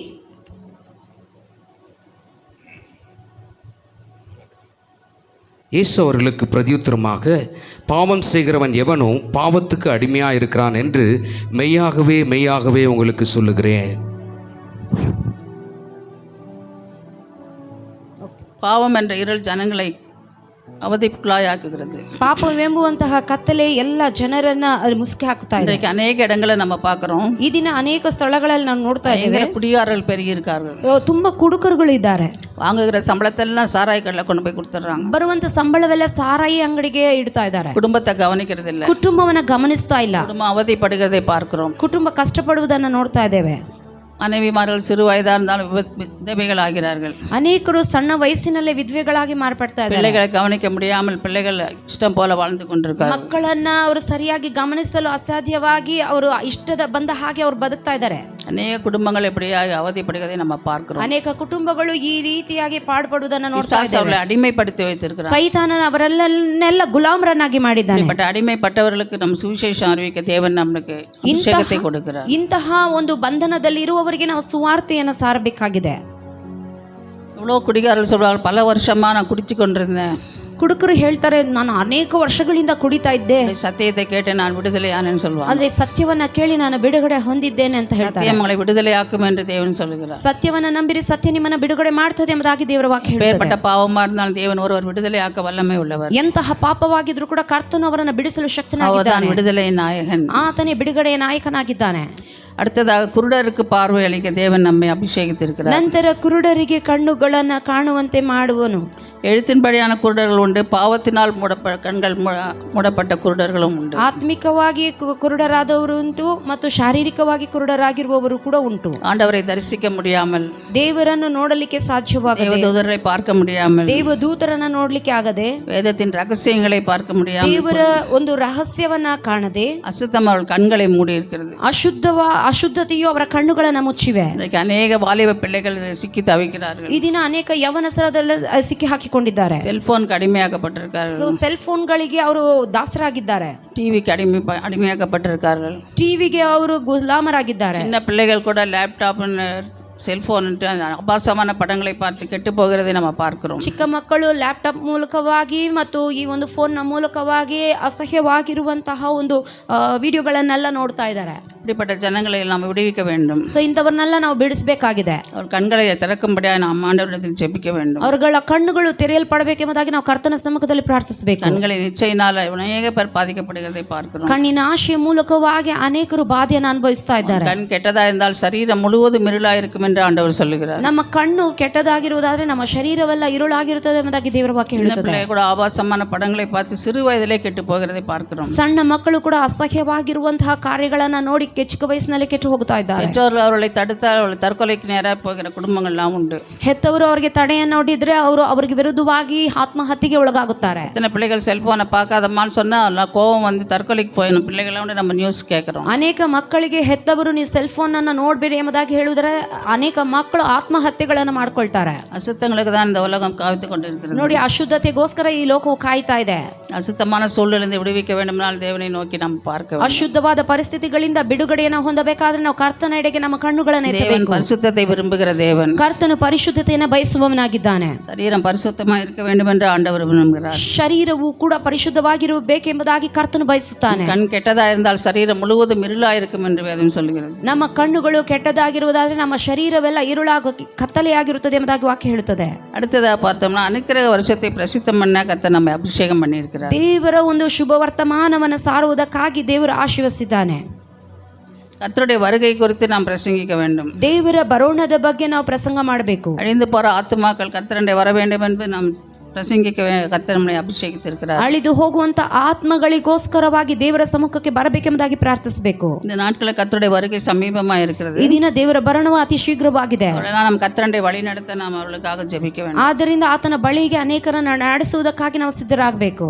இந்த விடுதலையின் ஊழியத்தில் ஒரு 6 பாயிண்ட் நான் சொல்கிறேன். நம்ம விடுதலை ஊழியத்துக்கு நமக்கு உதவி செய்ய ஆண்டவர் வல்லமை உள்ளவராக இருக்கிறார். ಈ ಬಿಡುಗಡೆ ಸೇವೆಗೆ ಸಹಾಯಕವಾಗಿರುವಂತ 6 ಅಂಶಗಳನ್ನು ನಿಮಗೆ ತಿಳಿಪಡಿಸ್ತೇನೆ. என்னென்ன காரியங்கள்லாம் செய்தால் ஆண்டவர் நம்மை விடுவிப்பார் என்பதை குறித்து பார்ப்போம். ಏನೆಲ್ಲ ಕಾರ್ಯಗಳನ್ನು ಮಾಡಿದ್ರೆ ದೇವರು ಬಿಡಿಸ್ತಾರೆ ಎಂಬುವಂತ ಕಾರ್ಯಗಳನ್ನು ನೋಡೋಣ. எபேசியர் 6:16 பார்த்தீங்கன்னா, பொல்லாங்கன் எய்யும் அக்கினி ஆஸ்திரங்களை எல்லாம் அவித்து போடத்தக்கதா எல்லாவற்றுக்கும் மேலாக விசுவாசம் என்னும் கேடகத்தை பிடித்து கொண்டவர்களாய் நில்லுங்கள் என்று வேதம் சொல்கிறது. ಎಫೆಸ 6:17 ನೋಡುವುದಾದರೆ ಇದಲ್ಲದೆ ರಕ್ಷಣೆ ಎಂಬ ಶಿರಸ್ತ್ರಾಣವನ್ನು ಇಟ್ಟುಕೊಂಡು ಪವಿತ್ರಾತ್ಮನು ಕೊಡುವ ದೇವರ ವಾಕ್ಯ ಎಂಬ ಕತ್ತಿಯನ್ನು ಹಿಡಿಯಿರಿ. மத்தேயு 17:20 பார்த்தீங்கன்னா, கடுகு விதை அளவு விசுவாசம் உங்களுக்கு இருந்தால் இந்த மலையை பார்த்து பெயர்ந்து போன்றால் அது பெயர்ந்து போகும் என்று ஆண்டவர் சொல்லுகிறார். அப்படிப்பட்ட விசுவாசம் நம்மளுக்கு வேணும் என்று ஆண்டவர் கூறுகிறார். ಸಾಸಿವೆ ಕಾಳಿನ ನಂಬಿಕೆ ನಿಮಗಿದ್ರೆ ಸಾಕು, ಈ ಸಮುದ್ರವು ನೀರಿನಲ್ಲಿ ಮುಳುಗೋಗ್ಲಿ ಎಂಬುದಾಗಿ ಹೇಳುವುದಾದ್ರೆ ಅದು ಮುಳುಗೋಗುತ್ತದೆ. ಇಂತಹ ವಿಶ್ವಾಸ ನಂಬಿಕೆ ನಮಗಿರಬೇಕು. யாக்கோபு 1:6-8 பார்ப்போம். ಯಾಕೋಬ 1:6-8 ನೋಡೋಣ. சந்தேகப்படுகிறவன் காற்றினால் அடிபட்டு அடைகிற கடலின் அலைக்கு ஒப்பாயிருக்கிறான் என்று வேதம் கூறுகிறது. ಸೊ ಈ ಒಂದು ಕಷ್ಟವನ್ನು ಸಹಿಸಿಕೊಳ್ಳುವವನು ಧನ್ಯನು, ಅವನು ಪರಿಶೋಧಿತನಾದ ಮೇಲೆ ಜೀವವೆಂಬ ಜಯಮಾಲೆಯನ್ನು ಹೊಂದುವನು. ಸ್ವಾಮಿ ತನ್ನನ್ನು ಪ್ರೀತಿಸುವವರಿಗೆ ಇದನ್ನು ವಾಗ್ದಾನ ಮಾಡಿಕೊಟ್ಟಿದ್ದಾನೆ. எபிரேயர் 11:33-34 சொல்கிறது. ಇಬ್ರಿಯ 11:34-35 ಹೇಳ್ತದೆ, விசுவாசம் இல்லாமல் தேவனுக்கு பிரியமாயிருப்பது கூடாத காரியம் என்று. ನಂಬಿಕೆ ಇಲ್ಲದೆ ದೇವರಿಗೆ ಮೆಚ್ಚುಗೆಯಾಗಿರುವುದು ಅಸಾಧ್ಯವಾದ ಕಾರ್ಯ. கர்த்தர் நம்ம கையில் விசுவாசம் என்னும் பட்டயத்தை கொடுத்திருக்கிறார். ಕರ್ತನು ನಂಬಿಕೆ ಎಂಬುವಂತ ಖಡ್ಗವನ್ನು ನಮಗೆ ಕೊಟ್ಟಿದ್ದಾನೆ. இயேசு ஜனங்களுடைய விசுவாசத்தின்படி உங்களுக்கு ஆக கடவுது என்று சொல்கிறார். ನಂಬಿದರೆ ದೇವರ ಮಹಿಮೆಯನ್ನು ಕಾಣುವೆ, ನಂಬಿದ ಹಾಗೆ ನಿನಗೆ ಎಲ್ಲ ನಡೆಯುವುದು ಎಂಬುದಾಗಿ ಹೇಳುತ್ತಾನೆ. ஆண்டவர் அற்புதங்களை செய்யும்போது இதை செய்ய எனக்கு வல்லமை உண்டா என்று விசுவாசிக்கிறாயா என்று கேட்டார். ದೇವರು ಅದ್ಭುತಗಳನ್ನು ಮಾಡುವಾಗ ಇದು ಮಾಡಲಿಕ್ಕೆ ನನಗೆ ಶಕ್ತಿ ಉಂಟಾ ಎಂಬುದಾಗಿ ಕೇಳುವಾಗ ಹೌದು ಎಂಬುದಾಗಿ ಹೇಳಿದರು. அற்புதங்கள் சுகம் வேண்டும் என்றால் நமக்குள்ள விசுவாசம் தேவை. ಅದ್ಭುತವಾದ ಸೌಖ್ಯ ಬೇಕಾದ್ರೆ ಮೊಟ್ಟ ಮೊದಲಿಗೆ ನಮ್ಮಲ್ಲಿ ನಂಬಿಕೆ ವಿಶ್ವಾಸ ಬೇಕು. இந்த விடுவிக்கிற ஊழியத்தில் நமக்கு விசுவாசம் அதிகம் வேண்டும். ಬಿಡುಗಡೆಯ ಸೇವೆಯಲ್ಲಿ ನಮಗೆ ನಂಬಿಕೆ ಎಂಬುದು ಅತ್ಯಧಿಕವಾಗಿ ಬೇಕಾಗಿದೆ. நமக்கு பெரிய காரியங்களை செய்வார் என்று விசுவாசிக்க வேண்டும். ದೇವರು ನಮಗೆ ದೊಡ್ಡ ದೊಡ್ಡ ಕಾರ್ಯಗಳನ್ನು ಮಾಡ್ತಾನೆ ಎಂಬುದಾಗಿ ನಂಬಬೇಕಾಗಿದೆ. விசுவாசத்தை வாயினால் அறிக்கை செய்யும்போது அற்புதங்கள் நடக்கும். ನಂಬಿಕೆಯನ್ನು ನಮ್ಮ ಬಾಯಲ್ಲಿ ಹರಿಕೆ ಮಾಡುವಾಗ ನಂಬಿಕೆಯ ಕಾರ್ಯಗಳು ನಡೆಯುತ್ತವೆ. தேவனால் இது கூடாத காரியம் ஒன்றுமில்லை என்று நாம் விசுவாசிக்க வேண்டும். ನಮ್ಮ ದೇವರಿಂದ ಅಸಾಧ್ಯವಾದ ಕಾರ್ಯ ಒಂದು ಇಲ್ಲ ಎಂಬುದಾಗಿ ನಂಬ ಬೇಕಾಗಿದೆ. கர்த்தர் எனக்காக யாவையும் செய்து முடிப்பார் என்று சொல்ல வேண்டும். ಕರ್ತನು ನನಗಾಗಿ ಎಲ್ಲವನ್ನ ಮಾಡಿ ಮುಗಿಸುತ್ತಾನೆ ಎಂಬುದಾಗಿ கர்த்தர் முடியாதவளை முடிக்க செய்கிறார். ಕರ್ತನು ಅಸಾಧ್ಯವಾದವುಗಳನ್ನು ಕೂಡ ಸಾಧ್ಯವನ್ನಾಗಿ ಮಾಡುತ್ತಾನೆ.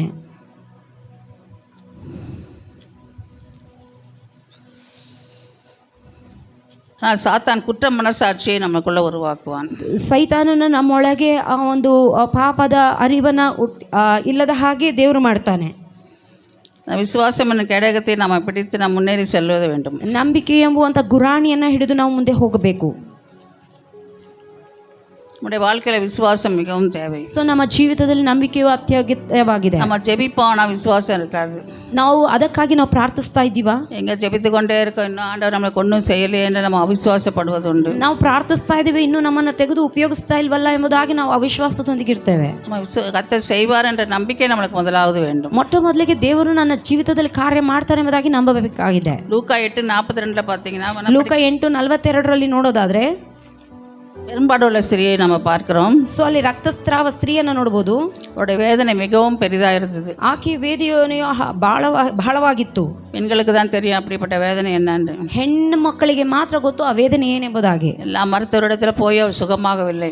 ಎಲ್ಲ ವೈದ್ಯಕೀಯರ ಬಳಿಗೆ ಹೋಗಿ ಕೂಡ ಅವಳು ಸೌಖ್ಯವಾಗಲಿಲ್ಲ. ஐஸ்வர்யம் எல்லாம் தீர்ந்தது என்று நம்ம பார்க்கிறோம். ಆದರೆ ಆಕೆಗಿದ್ದಂಥ ಐಶ್ವರ್ಯವನ್ನೆಲ್ಲ ಅವಳು ಕಳೆದುಕೊಂಡಿದ್ದಳು ಎಂಬುದಾಗಿ ನೋಡಿದ್ದೇವೆ.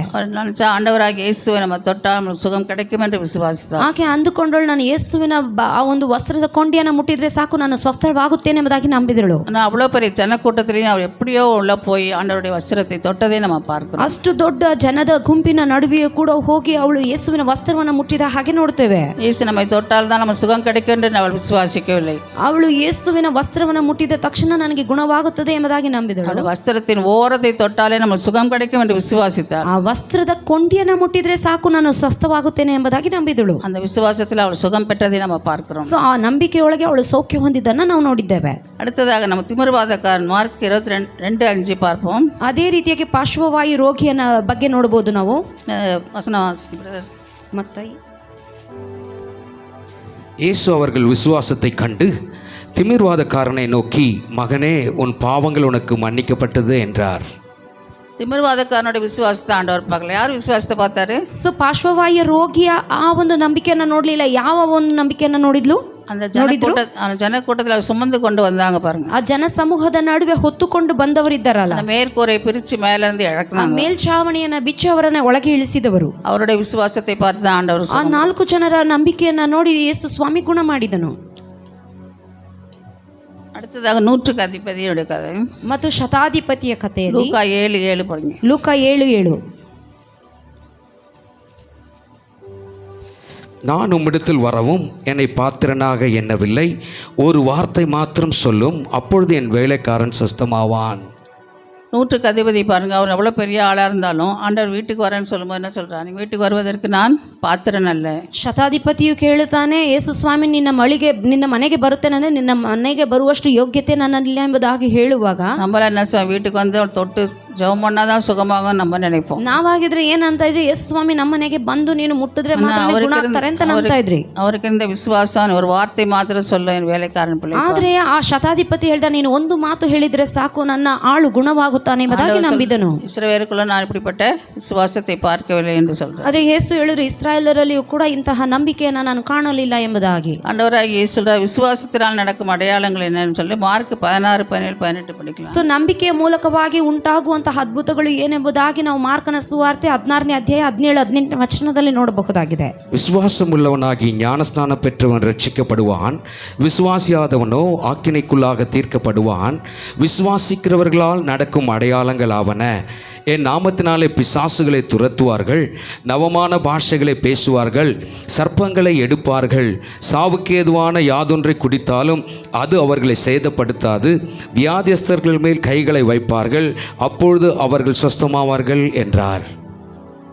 ஆண்டவர் விசுவாசத்தை குறித்து எப்படி நம்மளுக்கு கொடுத்துருக்காரு பாருங்க. எல்லா இந்த வசனத்தை படித்தாலே நம்மளுக்குள்ள ஒரு விசுவாசம் வரணும். ನೋಡಿ, ನಂಬಿಕೆ ಬಗ್ಗೆ ಯೇಸು ಸ್ವಾಮಿ ಇಲ್ಲಿ ಒಳ್ಳೆಯ ವಾಕ್ಯಗಳನ್ನು ಕೊಟ್ಟಿದ್ದಾರೆ. ನಾವು ನಂಬುವುದಾದ್ರೆ ಈ ವಿಷ ಪದಾರ್ಥ ಕುಡಿದ್ರೂ ಕೂಡ ನಮಗೆ ಯಾವುದೇ ರೀತಿ ಬಾಧೆ ಉಂಟಾಗುವುದಿಲ್ಲ ಎಂಬುದಾಗಿ ದೃಢತೆಯನ್ನು ಕೊಡ್ತಿದ್ದಾರೆ. அடுத்ததாக அந்த விடுதலையின் அபிஷேகத்தை வந்து நமக்கு ரட்சிப்பு தேவை. ಬಿಡುಗಡೆಯ ಸೇವೆಯಲ್ಲಿ ನಮಗೆ ರಕ್ಷಣೆಯು ಅಗತ್ಯವಾಗಿದೆ. எபேசியர் 6:17 ಎಫೆಸ 6:17 ரட்சிப்பு என்னும் தலைசீராவையும் ஆவியின் பட்டயத்தையும் எடுத்துக்கொள்ளுங்கள் என்று ஆண்டவர் கூறுகிறார். ಇದಲ್ಲದೆ ರಕ್ಷಣೆ ಎಂಬ ಶಿರಸ್ತ್ರಾಣವನ್ನು ಇಟ್ಟುಕೊಂಡು ಪವಿತ್ರಾತ್ಮನ ಕೊಡುವ ದೇವರ ವಾಕ್ಯ ಎಂಬ ಕತ್ತಿಯನ್ನು ಹಿಡಿಯೋಣ ಅಂತ ಈ ದೇವರ ವಾಕ್ಯ ಹೇಳ್ತಾ ಇದೆ. ரட்சிக்கப்பட்டவர்களை தொடுவதற்கு சாத்தானுக்கு அதிகாரம் கொடுப்பதில்லை. ಸೊ ರಕ್ಷಣೆ ಹೊಂದಿದವರನ್ನ ಮುಟ್ಟೋದಕ್ಕಾಗಿ ಸೈತಾನನಿಗೆ ಯಾವುದೇ ಅಧಿಕಾರ ಇಲ್ಲ. ரட்சிக்கப்பட்டவனே ஆண்டவர் நமக்குள்ள ஒரு கர்த்தருடைய நாமம் நமக்கு தரிக்கப்படுகிறது. ರಕ್ಷಣೆ ಹೊಂದಿರುವಂತ ನಮ್ಮಂತವರ ಮೇಲೆ ದೇವರ ಹೆಸರನ್ನ ನಾವು ಧರಿಸಿಕೊಂಡವರಾಗಿದ್ದೇವೆ. பரலோகத்தில் நம்முடைய பேர் எழுதப்படுகிறது. ಅಷ್ಟು ಮಾತ್ರವಲ್ಲದೆ ಪರಲೋಕ ರಾಜ್ಯದಲ್ಲಿಯೂ ನಮ್ಮ ಹೆಸರು ಬರೆಯಲ್ಪಟ್ಟಿದೆ. அநேக ரட்சிக்கப்பட்டும் சில குடும்பங்களில் வந்து தேவையில்லாத காரியங்களை வைத்திருப்பார்கள். ಅನೇಕ ರಕ್ಷಣೆ ಹೊಂದಿದವರಂತ ಕುಟುಂಬದಲ್ಲಿ ಕೂಡ ಬೇಡದ ಕಾರ್ಯಗಳನ್ನು ಇಟ್ಕೊಂಡಿರ್ತಾರೆ. ஜோசியம் பார்க்கிறது, ಜ್ಯೋತಿಷ್ಯ ನೋಡುವುದು, 4 நட்சத்திரம் பார்க்கிறது, ದಿನಗಳನ್ನ ಗಳಿಗೆಗಳನ್ನ ನೋಡುವುದು, மந்திரவாதிகளை சந்திப்பது, ಮಂತ್ರವಾದಿಗಳನ್ನ ಹೋಗಿ ಭೇಟಿಯಾಗುವುದು, மந்திரவாதிகள் கொடுக்கிற தகடுகளை கொண்டு வந்து வீடுகளில் வைப்பது, ಮಂತ್ರವಾದಿಗಳು ಕೊಡುವಂತ ತಗಡುಗಳನ್ನ ತೆಗೆದುಕೊಂಡು ಬಂದು ಮನೆಯಲ್ಲಿ ಇಟ್ಟುಕೊಳ್ಳುವುದು வீட்டில் நடக்குது. ಇವೆಲ್ಲವೂ ಕೂಡ ಈ ರಕ್ಷಣೆ ಹೊಂದಿದವರ ಕುಟುಂಬಗಳಲ್ಲಿ ನಡೀತಿವೆ. இதெல்லாம் உண்மையான ரட்சிப்பு கிடையாது. ಸೊ ಇಂತಹದ್ದೆಲ್ಲ ನಿಜವಾದ ರಕ್ಷಣೆ ಅಲ್ಲ. ரட்சிக்கப்பட்டோன்னு எல்லாத்தையும் விட்டுடணும். ರಕ್ಷಣೆ ಹೊಂದಿದವನು ಈ ಎಲ್ಲ ಕಾರ್ಯಗಳನ್ನ ಬಿಟ್ಟು ಬಿಡಬೇಕು. அவன் கிறிஸ்துவுக்குள் இருந்தால் அவன் புது சிருஷ்டியா இருக்கிறான், பழையவைகள் ஒளிந்து போயின என்று ஆண்டவர் சொல்லுவார். ಯಾವನು ಕ್ರಿಸ್ತನಲ್ಲಿ ಇರ್ತಾನೋ ಅವನು ನೂತನ ಸೃಷ್ಟಿಯಾದವನು, ಎಲ್ಲ ಹಳೆಯ ಪೂರ್ವ ಸ್ಥಿತಿ ಹೋಗಿ ಎಲ್ಲವೂ ನೂತನವಾಯಿತು. கிறிஸ்தவர்கள் என்று சொல்லிப்போனால் ஆனால் இந்துக்கள் செய்கிற முறைப்படி எல்லாவற்றையும் செய்வார். ಕ್ರೈಸ್ತರು ಎಂಬುದಾಗಿ ಹೇಳಿಕೊಂಡು ಪೂರ್ವದಲ್ಲಿ ಅನ್ಯರು ಹಿಂದೂಗಳು ಮಾಡಿದ ಎಲ್ಲ ಕಾರ್ಯಗಳನ್ನು ಅವರು ಸತತವಾಗಿ ಮಾಡ್ತಿರ್ತಾರೆ. கிறிஸ்து நமக்குள்ள வந்தால் எல்லாவற்றையும் நம்ம தூக்கி எறிய வேண்டியது. ಕ್ರಿಸ್ತನು ನಮ್ಮೊಳಗೆ ಬಂದು ವಾಸ ಮಾಡುವುದಾದ್ರೆ ನಮಗಿರುವ ಹಳೆಯ ಸ್ವಭಾವನೆಲ್ಲ ತೆಗೆದು ಬಿಸಾಡಬೇಕು. இன்னைக்கு அநேக கிறிஸ்தவ வீட்டில் ಸಿನಿಮಾ பார்த்து உட்கார்ந்துருக்காங்க. ಈ ದಿನ ಕ್ರೈಸ್ತ ಕುಟುಂಬದಲ್ಲಿ ಅನೇಕರು ಸಿನಿಮಾಗಳನ್ನ ನೋಡ್ತಾ ಇರ್ತಾರೆ. ಅನೇಕ ಅಶುದ್ಧமான காரியங்கள் குடும்பங்களுக்குள்ள நடக்குது. ಅನೇಕ ಅಶುದ್ಧವಾದ ಕಾರ್ಯಗಳು ಕುಟುಂಬಗಳಲ್ಲಿ ನಡೀತಾ ಇರ್ತವೆ. கிறிஸ்தவர்களுக்கு மற்றவங்களுக்கு சம்பந்தமே இல்லாத கிறிஸ்தவர்களா இருக்காங்க. ಕ್ರೈಸ್ತ ಜೀವಿತಕ್ಕೂ ಬೇರೆ ಇತರ ಜನರಿಗೂ ಇರುವ ಯಾವುದೇ ವ್ಯತ್ಯಾಸ ಇಲ್ಲದ ಹಾಗೆ ಬದುಕುತ್ತಿರುತ್ತಾರೆ. ಕುಟುಂಬಗಳ ಬಿಡುದಲೆ ಇರಕವೇ ಇರಕಾದು. ಸೊ ಅಂತಹ ರೀತಿಯಲ್ಲಿ ಇರುವುದಾದ್ರೆ ಕುಟುಂಬಗಳಲ್ಲಿ ಬಿಡುಗಡೆ ಇರುವುದೇ ಇಲ್ಲ. ಪಿಶಾಚಿಗೆ ವಳಿ ತೆರೆದು ವಚ್ಚೋಮ್னா ಪಿಶಾಚು வீட்டுக்குள்ள வருவான். ಸೈತಾನನಿಗೆ ನೀವು ಜಾಗ ಕೊಟ್ರೆ ಸೈತಾನನು ನಿಮ್ಮೊಳಗೆ ಬಂದು ವಾಸ ಮಾಡುತ್ತಾನೆ. ಯೇಸು அப்படிப்பட்ட வீட்டுக்குள்ள இருக்க மாட்டார். ಅಂತಹ ಅವರ ಮನೆಯಲ್ಲಿ ಯೇಸು ಸ್ವಾಮಿ ನೆಲೆಗೊಳ್ಳುವುದಿಲ್ಲ. அவர் பரிசுத்தமுள்ள தேவன். ಆತನು ಪರಿಶುದ್ಧವುಳ್ಳ ದೇವರು. நம்முடைய கண்கள் நம்முடைய செயல்கள் எல்லாம் பரிசுத்தமா இருக்க வேண்டும் என்று அவர் விரும்புகிறார். ಆತನ ಕಣ್ಣು ದೃಷ್ಟಿ ನಮ್ಮ ಮೇಲಿದೆ. ನಮ್ಮ ಎಲ್ಲ ಕ್ರಿಯೆಗಳು ಕೂಡ ಪರಿಶುದ್ಧವಾಗಿರಬೇಕೆಂಬುದಾಗಿ ಆತನು ಬಯಸ್ತಾನೆ. ಯೇಸುವಿನ ரத்தம் மாத்திரம்தான் நம்மை பாதுகாக்கும். ಯೇಸುವಿನ ರಕ್ತವು ಮಾತ್ರವೇ ನಮ್ಮನ್ನು ಸಂರಕ್ಷಿಸಲು ಸಾಧ್ಯ. என்ன பயம் வந்தாலும் ಯೇಸುವಿನ ரத்தத்தை நம்ம தெளிக்கணும். ನಮಗೆ ಏನೇ ಭಯ ಬಂದರೂ ಕೂಡ ನಾವು ಯೇಸುವಿನ ರಕ್ತವನ್ನು ನಾವು ಚಿಮುಕಿಸಬೇಕು. என்னுடைய ஆலயத்தில் ஒரு சகோதரி உட்கார்ந்திருந்தா. ನಮ್ಮ ಆಲಯದಲ್ಲಿ ಒಂದು ಸಹೋದರಿ ಕುಳಿತುಕೊಂಡಿದ್ರು. என் அருகாமையில் உட்கார்ந்திருந்தது. ಬಲಹೀನವಾಗಿ ಕುಳಿತುಕೊಂಡಿದ್ರು. அப்போ அந்த மகள் ஒரு சின்ன குழந்தை வச்சிருந்தாங்க. ಆಗ ಆಕೆ ಒಂದು ಮಗುವನ್ನ ಸಣ್ಣ ಮಗುವನ್ನ ಇಟ್ಕೊಂಡಿದ್ರು. குழந்தையில ஒரு கருப்பு கயிறு கையில கட்டியிருந்தது. ಆ ಮಗುಗೆ ಕೈಯಲ್ಲಿ ಒಂದು ಕಪ್ಪು ದಾರವನ್ನ ಕಟ್ಟಿದ್ರು. காலில் ஒரு தாயத்து கட்டியிருந்தது. ಕಾಲಿಗೆ ಒಂದು ತಾಯ್ತವನ್ನ ಕಟ್ಟಿದ್ರು. நான் கேட்டேன் அந்த சகோதரி, சிஸ்டர் நீங்கள் கிறிஸ்தவனான்னு கேட்டேன். ನಾನು ಕೇಳಿದೆ, ಸಿಸ್ಟರ್ ನೀವು ಕ್ರೈಸ್ತರ ಅಂತ ಕೇಳಿದೆ. ஆமான்னு சொல்கிறாங்க. ಹೌದು ಅಂದ್ರು. பரம்பரை கிறிஸ்தவனான்னு ஆமான்னு சொல்லுங்க. ಪಾರಂಪರ್ಯ ಕ್ರೈಸ್ತರೇ ಅಂತ ಹೇಳಿದ್ರು. அப்போ இதெல்லாம் என்ன கட்டியிருக்கு? ಆದ್ರೆ ಇದೆಲ್ಲ ಕಟ್ಟಿರೋದು ಏನು ಅಂತ ಕೇಳಿದೆ. இந்த குழந்தை ராத்திரியானா பயந்து அலறுது, அதனால மந்திரவாதிட்ட போய் மந்திரிச்சு கொண்டாந்து கட்டினேன். ಈ ರಾತ್ರಿಯ ವೇಳೆಯಲ್ಲಿ ಮಗು ಬೆಚ್ಚು ಬಿದ್ದು ಎದ್ದು ಕಿರ್ಚಾಡ್ತಾಳೆ, ಅದಕ್ಕೆ ಮಂತ್ರವಾದಿಯ ಬಳಿ ಹೋಗಿ ಮಂತ್ರಿಸ್ಕೊಂಡು ಕಟ್ಟಿದ್ದೀನಿ ಅಂತ ಹೇಳಿದ್ರು. நான் சொன்னேன் இதை முதல்ல கழட்டி போடு. ನಾನು ಅವಾಗ ಹೇಳಿದೆ, ಅದನ್ನ ಮೊದಲು ಬಿಚ್ಚಾಕು. கிறிஸ்தவர் அதெல்லாம் செய்யக்கூடாது. ಕ್ರೈಸ್ತರು ಇದನ್ನೆಲ್ಲ ಮಾಡಬಾರ್ದು ಅಂದೆ. அப்படியே ஆண்டி நான் உடனே செய்கிறேன். ಸರಿ ಆಂಟಿ ಹಾಗೆ ಮಾಡ್ತೀನಿ. குழந்தை அலறுதுன்னு சொன்னா. ಮಗು ಬೆಚ್ಚಿ ಬಿದ್ದು ಕೂಗುತ್ತೆ ಅಂತ நீ ಹೇಳಿ குழந்தை மேலே கை வச்சு ஜெபம் பண்ணு. ಆ ರೀತಿಯಾಗಿ ಆಗುವಾಗ ನೀನ್ ಮಗು ಮೇಲೆ ಕೈ ಇಟ್ಟು ಪ್ರಾರ್ಥಿಸು ಅಂತ ಹೇಳಿದೆ. நம்மளுக்கு அந்த கிருபையை கொடுத்துருக்காருல, நீ ஜெபம் பண்ணு. ಕರ್ತನು ನಮಗೋಸ್ಕರ ಕೃಪೆಯನ್ನು ಕೊಟ್ಟಿದ್ದಾನಲ್ಲ, ನೀ ಪ್ರಾರ್ಥಿಸು ಅಂದೆ. ಎಣ್ಣೆ எடுத்து குழந்தை மேலே போட்டு ஜெபம் பண்ணு. ಸೊ ಈ ಪ್ರಾರ್ಥನೆ ಎಣ್ಣೆಯನ್ನು ತೆಗೆದು ಮಗುವಿಗೆ ಹಚ್ಚಿ ಪ್ರಾರ್ಥಿಸು ಅಂದೆ. மந்திரவாதிக்கு தகடு கொடுத்தா அது சரியாயிடுமா அவனுக்குன்னு கேட்டேன். ಮಂತ್ರವಾದಿಗಳು ಕೊಡುವಂತ ತಗಡಿನ ಮೂಲಕವಾಗಿ ಮಗು ಸ್ವಸ್ಥವಾಗುತ್ತಾ ಅಂತ ಕೇಳಿದೆ. குழந்தையிலேருந்தே இப்படிப்பட்ட காரியங்களை செய்கிறார். ಸೊ ಮಗುವಿನಿಂದ ಮೊದಲುಗೊಂಡು ಇಂತಹ ಕಾರ್ಯಗಳನ್ನ ಮಾಡ್ತಾ ಬರ್ತಾರೆ. செய்த அந்த குழந்தை அலறாதுன்னு நினைக்கிறாங்க. ಸೊ ಅವ್ರು ಅಂದ್ಕೊಳ್ತಾರೆ ಈ ರೀತಿ ಮಾಡಿದ್ರೆ ಆ ಮಗು ಬೆಚ್ಚಿ ಬೀಳೋದಿಲ್ಲ, ಅಳೋದಿಲ್ಲ ಅನ್ಕೊಳ್ತಾರೆ. நான் சொன்ன கிறிஸ்தவர்களா இருந்து இதெல்லாம் செய்யக்கூடாது. ಆದ್ರೆ ಕ್ರೈಸ್ತರಾಗಿರುವ ನಾವು ಏನೇ ಆದ್ರೂ ಕೂಡ ಇಂತಹ ಕಾರ್ಯಗಳನ್ನ ಮಾಡಬಾರ್ದು. அந்த மகள் கீழ்ப்படிந்தார். ಸೊ ಆಕೆ ಆ ಮಗಳು ವಿಧೇಯಳಾದಳು. அறியாமையினால இப்படிப்பட்ட காரியங்களை செய்கிறார்கள். ಸೊ ಈ ರೀತಿಯಾಗಿ ಅನೇಕ ಕಾರ್ಯಗಳನ್ನ ಮಾಡುವ ಜನರುಂಟು. அடுத்ததாக பார்த்தோம்னா வேத வசனமாகி ஆவியின் பட்டயத்தை நம்ம எடுக்க வேண்டும். ದೇವರ ವಾಕ್ಯ ಎಂಬುವಂತ ಖಡ್ಗವನ್ನು ಹಿಡಿದುಕೊಳ್ಳಬೇಕು. எபேசியர் 6:17. ಎಫೆಸ 6:17. ரட்சண்யம் என்னும் தலைசிராவையும் தேவ வசனமாகிய ஆவியின் பட்டயத்தையும் எடுத்துக்கொள்ளுங்கள். ஒரு போர் தளபதியை பார்த்து ஒருத்தர் கேட்டாங்களா, 2 தேசங்கள் போர் செய்தால் எந்த தேசம் அதை ஜெயிக்கும் அப்படின்னு கேட்டிருக்காங்க. 2 ದೇಶಗಳಿಗೆ ಯುದ್ಧ ನಡೆದ್ರೆ ಯಾರು ಜಯಿಸ್ತಾರೆ ಎಂಬುದಾಗಿ ಆ ಯುದ್ಧ ವೀರರನ್ನ ಕೇಳಿದ್ರಂತೆ. அதற்கு அவர் சொன்னாராம், ಅವ್ರು ಹೇಳಿದ್ರಂತೆ, மற்றவர்களுடைய தாக்குதலிருந்து நம்மை பாதுகாத்தால் போதும் என்று சொல்லுகிறவர்கள் ஜெயிப்பதில்லை. ಬೇರೆಯವರ ಆಕ್ರಮಣದಿಂದ ನಮ್ಮನ್ನ ನಾವು ತಡೆ ಮಾಡಿಕೊಂಡ್ರೆ ಸಾಕು ಎಂಬುದಾಗಿ ಹೇಳುವುದು ಸಾಧ್ಯವಾಗೋದಿಲ್ಲ. தாக்க வரவங்களை எதிர்த்து போராடி போறாங்களோ அவங்க தான் ஜெயிப்பாங்க. ಯಾರೆಲ್ಲ ನಮ್ಮನ್ನ ಎದುರುಗೊಂಡು ಬರ್ತಾರೋ, ಆ ಒಂದು ಯುದ್ಧ ಮಾಡ್ತಾರೋ ಅವ್ರನ್ನ ನಾವು ಅದನ್ನ ತಡೆ ಮಾಡಬೇಕು. எந்த படை எதிரியை நோக்கி ಮುನ್ನೇರಿ ಸಲ್ಲಿಗಿರೋದು ಅಂದ ಪಡೆ ನಾನು ಜಯಿக்கும் ಎಂದು சொன்னார். ಯಾವ ಒಂದು ಸೈನ್ಯ ಇದನ್ನ ಜಯಿಸಿ ಮುಂದೆ ಹೋಗುತ್ತೋ ಆ ಒಂದು ಸೈನ್ಯ ಮಾತ್ರವೇ ವಿಜಯದ ಸಾಧಿಸುತ್ತದೆ. நம்ம ஐயோ எதிரிகள் நம்ம தாக்குறாங்களே, யாரோ நமக்கு சூனியம் வச்சுட்டாங்களே, யாரோ நம்மளை இப்படியே சில பேர் சொல்லி கொண்டு இருப்பாங்க. ಅನೇಕ ಜನರು ಅಯ್ಯೋ ವಿರೋಧಿಗಳು ನನಗೆ ಶೂನ್ಯ ಇಟ್ಟುಬಿಟ್ಟಿದ್ದಾರೆ, ಮಂತ್ರ ಮಾಡಿಬಿಟ್ಟಿದ್ದಾರೆ, ಮಾಟ ಮಾಡಿಬಿಡ್ತಾರೆ ಅಂತ ಹೇಳ್ತಾರೆ. பிசாசு போராட்டம் அதிகமாக இருக்குது என்று சொல்வார்கள். ಪಿಶಾಚಿಯ ಹೋರಾಟ ಜಾಸ್ತಿ ಇದೆ ಅಂತ ಹೇಳ್ತಾರೆ. ஜெய கிறிஸ்து நம்மோடு கூட இருக்கிறார். ಜಯ ಕ್ರಿಸ್ತನು ನಮ್ಮೊಂದಿಗಿದ್ದಾನೆ. ದೇವದೂತರೇ ನಮಗೆ ಆಂಡவர் ಕಾವಲಾಗಿ வைக்கிறார். ದೇವದೂತರನ್ನು ನಮಗಾಗಿ ಕಾವಲಾಗಿಟ್ಟಿದ್ದಾರೆ.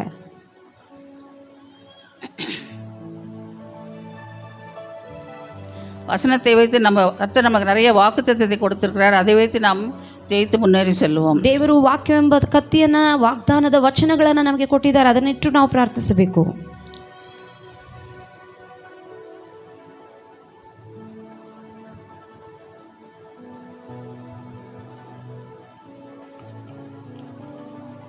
சமீபத்தில் ஒரு ஊழியக்காரர் சொன்னதை நான் கேட்டேன். ಸಮೀಪದಲ್ಲಿ ಒಂದು ಸೇವಕರು ಹೇಳಿದ್ದನ್ನು ನಾನು ಕೇಳಿಸ್ಕೊಂಡೆ. அவரும் அவங்க மனைவியும் ஊழியத்துக்கு போய் கொண்டிருந்தாங்க. ಅವರು ಅವರ ಹೆಂಡತಿ ಅವರಿಬ್ಬರು ಕೂಡ ಸೇವೆಗಾಗಿ ಹೋಗುತ್ತಾ ಇದ್ರು. அது ஒரு கிராம ஊழியம் போல இருக்கு. ಅದು ಒಂದು ಗ್ರಾಮದ ಸೇವೆಯಾಗಿತ್ತು. அவங்க சாப்பாடு கையில் எடுத்துட்டு ஊழியத்துக்கு போயிருக்காங்க. ಅವರು ಊಟದ ಒಂದು ಬುತ್ತಿಯನ್ನು ತೆಗೆದುಕೊಂಡು ಅವರು ಸೇವೆಗಾಗಿ ಹೋಗಿದ್ರು. சாயந்தரம் போய் அந்த ஊழியத்துக்கு போகிறதுக்கு மாலை ஆகிவிடும். ಸೊ ಸಂಜೆ ಅವರು ಆ ಒಂದು ಸೇವೆಗೆ ಹೋಗೋಷ್ಟರಲ್ಲಿ ಸಂಜೆ ಆಗ್ಬಿಡ್ತಾರೆ. மத்தியான நேரத்தில் ஒரு இடத்துல போய் 2 பேரும் தங்கி சாப்பிட உட்காந்தாங்களாம். ಆದರೆ ಮಧ್ಯಾಹ್ನದ ವೇಳೆಯಲ್ಲಿ ಅವರಿಬ್ಬರು ಒಂದು ಸ್ಥಳದಲ್ಲಿ ಊಟಕ್ಕಾಗಿ ಕುಳಿತರು. அந்த இடத்துல ஜனம் யாரும் இல்லை. ಆ ಸ್ಥಳದಲ್ಲಿ ಜನರು ಯಾರು ಇರಲಿಲ್ಲ. அப்போ இவங்க 2 பேரும் சாப்பிட உட்கார்ந்த உடனே ಆಗ ಅವರಿಬ್ರು ಊಟಕ್ಕಾಗಿ ಕುಳಿತಾಗ ஒரு 10 அடி தூரத்தில் ஒரு 3 ஆட்கள் நின்று கொண்டிருந்தாங்க. ಒಂದು 10 ಅಡಿ ದೂರದಲ್ಲಿ 3 ಜನ ಇದ್ರಂತೆ. பார்த்தாலே பயங்கர ரவுடிங்க மாதிரி இருந்திருக்கு. ಅವ್ರು ನೋಡ್ಲಿಕ್ಕೆ ತುಂಬಾ ಭಯಂಕರವಾಗಿರುವ ರೋಡಿ ಅಂತ ಇದ್ರು. அப்போ இந்த ஊழியக்காரன் மனைவி சொன்னாங்களா, நான் அப்பவே சொன்னேன் இந்த இடத்துல வேண்டான்னு சொல்லி. ಆದರೆ ಆ ಒಂದು ಸೇವಕನ ಒಂದು ಹೆಂಡತಿ ಹೇಳಿದ್ರೆ ನಾನು ಅವಾಗಲೇ ಹೇಳಿದೆ ಈ ಸ್ಥಳ ಬೇಡ ಅಂತ. ಜನ ಯಾರುமே ಇಲ್ಲದ இடத்துல இங்கே வந்து உட்கார்ந்தீங்க அப்படின்னு கேட்டு. ಜನ ಯಾರು ಇಲ್ಲದೆ ಇರೋ ಸ್ಥಳದಲ್ಲಿ ಇಲ್ಲಿ ಊಟ ಕೂತ್ಕೊಂಡ್ರಲ್ಲ. அந்த 3 பேர் நம்மையே பார்த்து கொண்டு இருக்கார்கள். ಆ 3 ಜನ ನಮ್ಮನ್ನೇ ನೋಡುತ್ತಾ ಇದ್ದಾರಲ್ಲ. அந்த 3 ரவுடிங்க என்ன செய்யுதுன்னு சொல்லிட்டு பிளான் பண்ணிட்டு இருக்காங்க. இவங்க ಆ 3 ಜನರು ನಮ್ಮನ್ನ ಏನ್ ಮಾಡ್ಬೇಕೆಂಬುದಾಗಿ ಅವ್ರು ಯೋಚನೆ ಮಾಡ್ತಿದ್ದಾರೆ ಅಂತ ಹೇಳಿದ್ರು. அந்த சகோதரி சொன்னாங்களா, உங்களை வந்து அவர் இந்த ஊழியக்காரர் ரொம்ப மெலிந்து இருப்பார். அவங்க சொன்னாங்களா, உங்களை ஒரே ஒரு அடி அடித்தா நீங்கள் விழுந்துருவீங்க. அவங்க என்னை தூக்கிட்டு போய் என்னை ஒரு வழி பண்ணிவிடுவாங்க.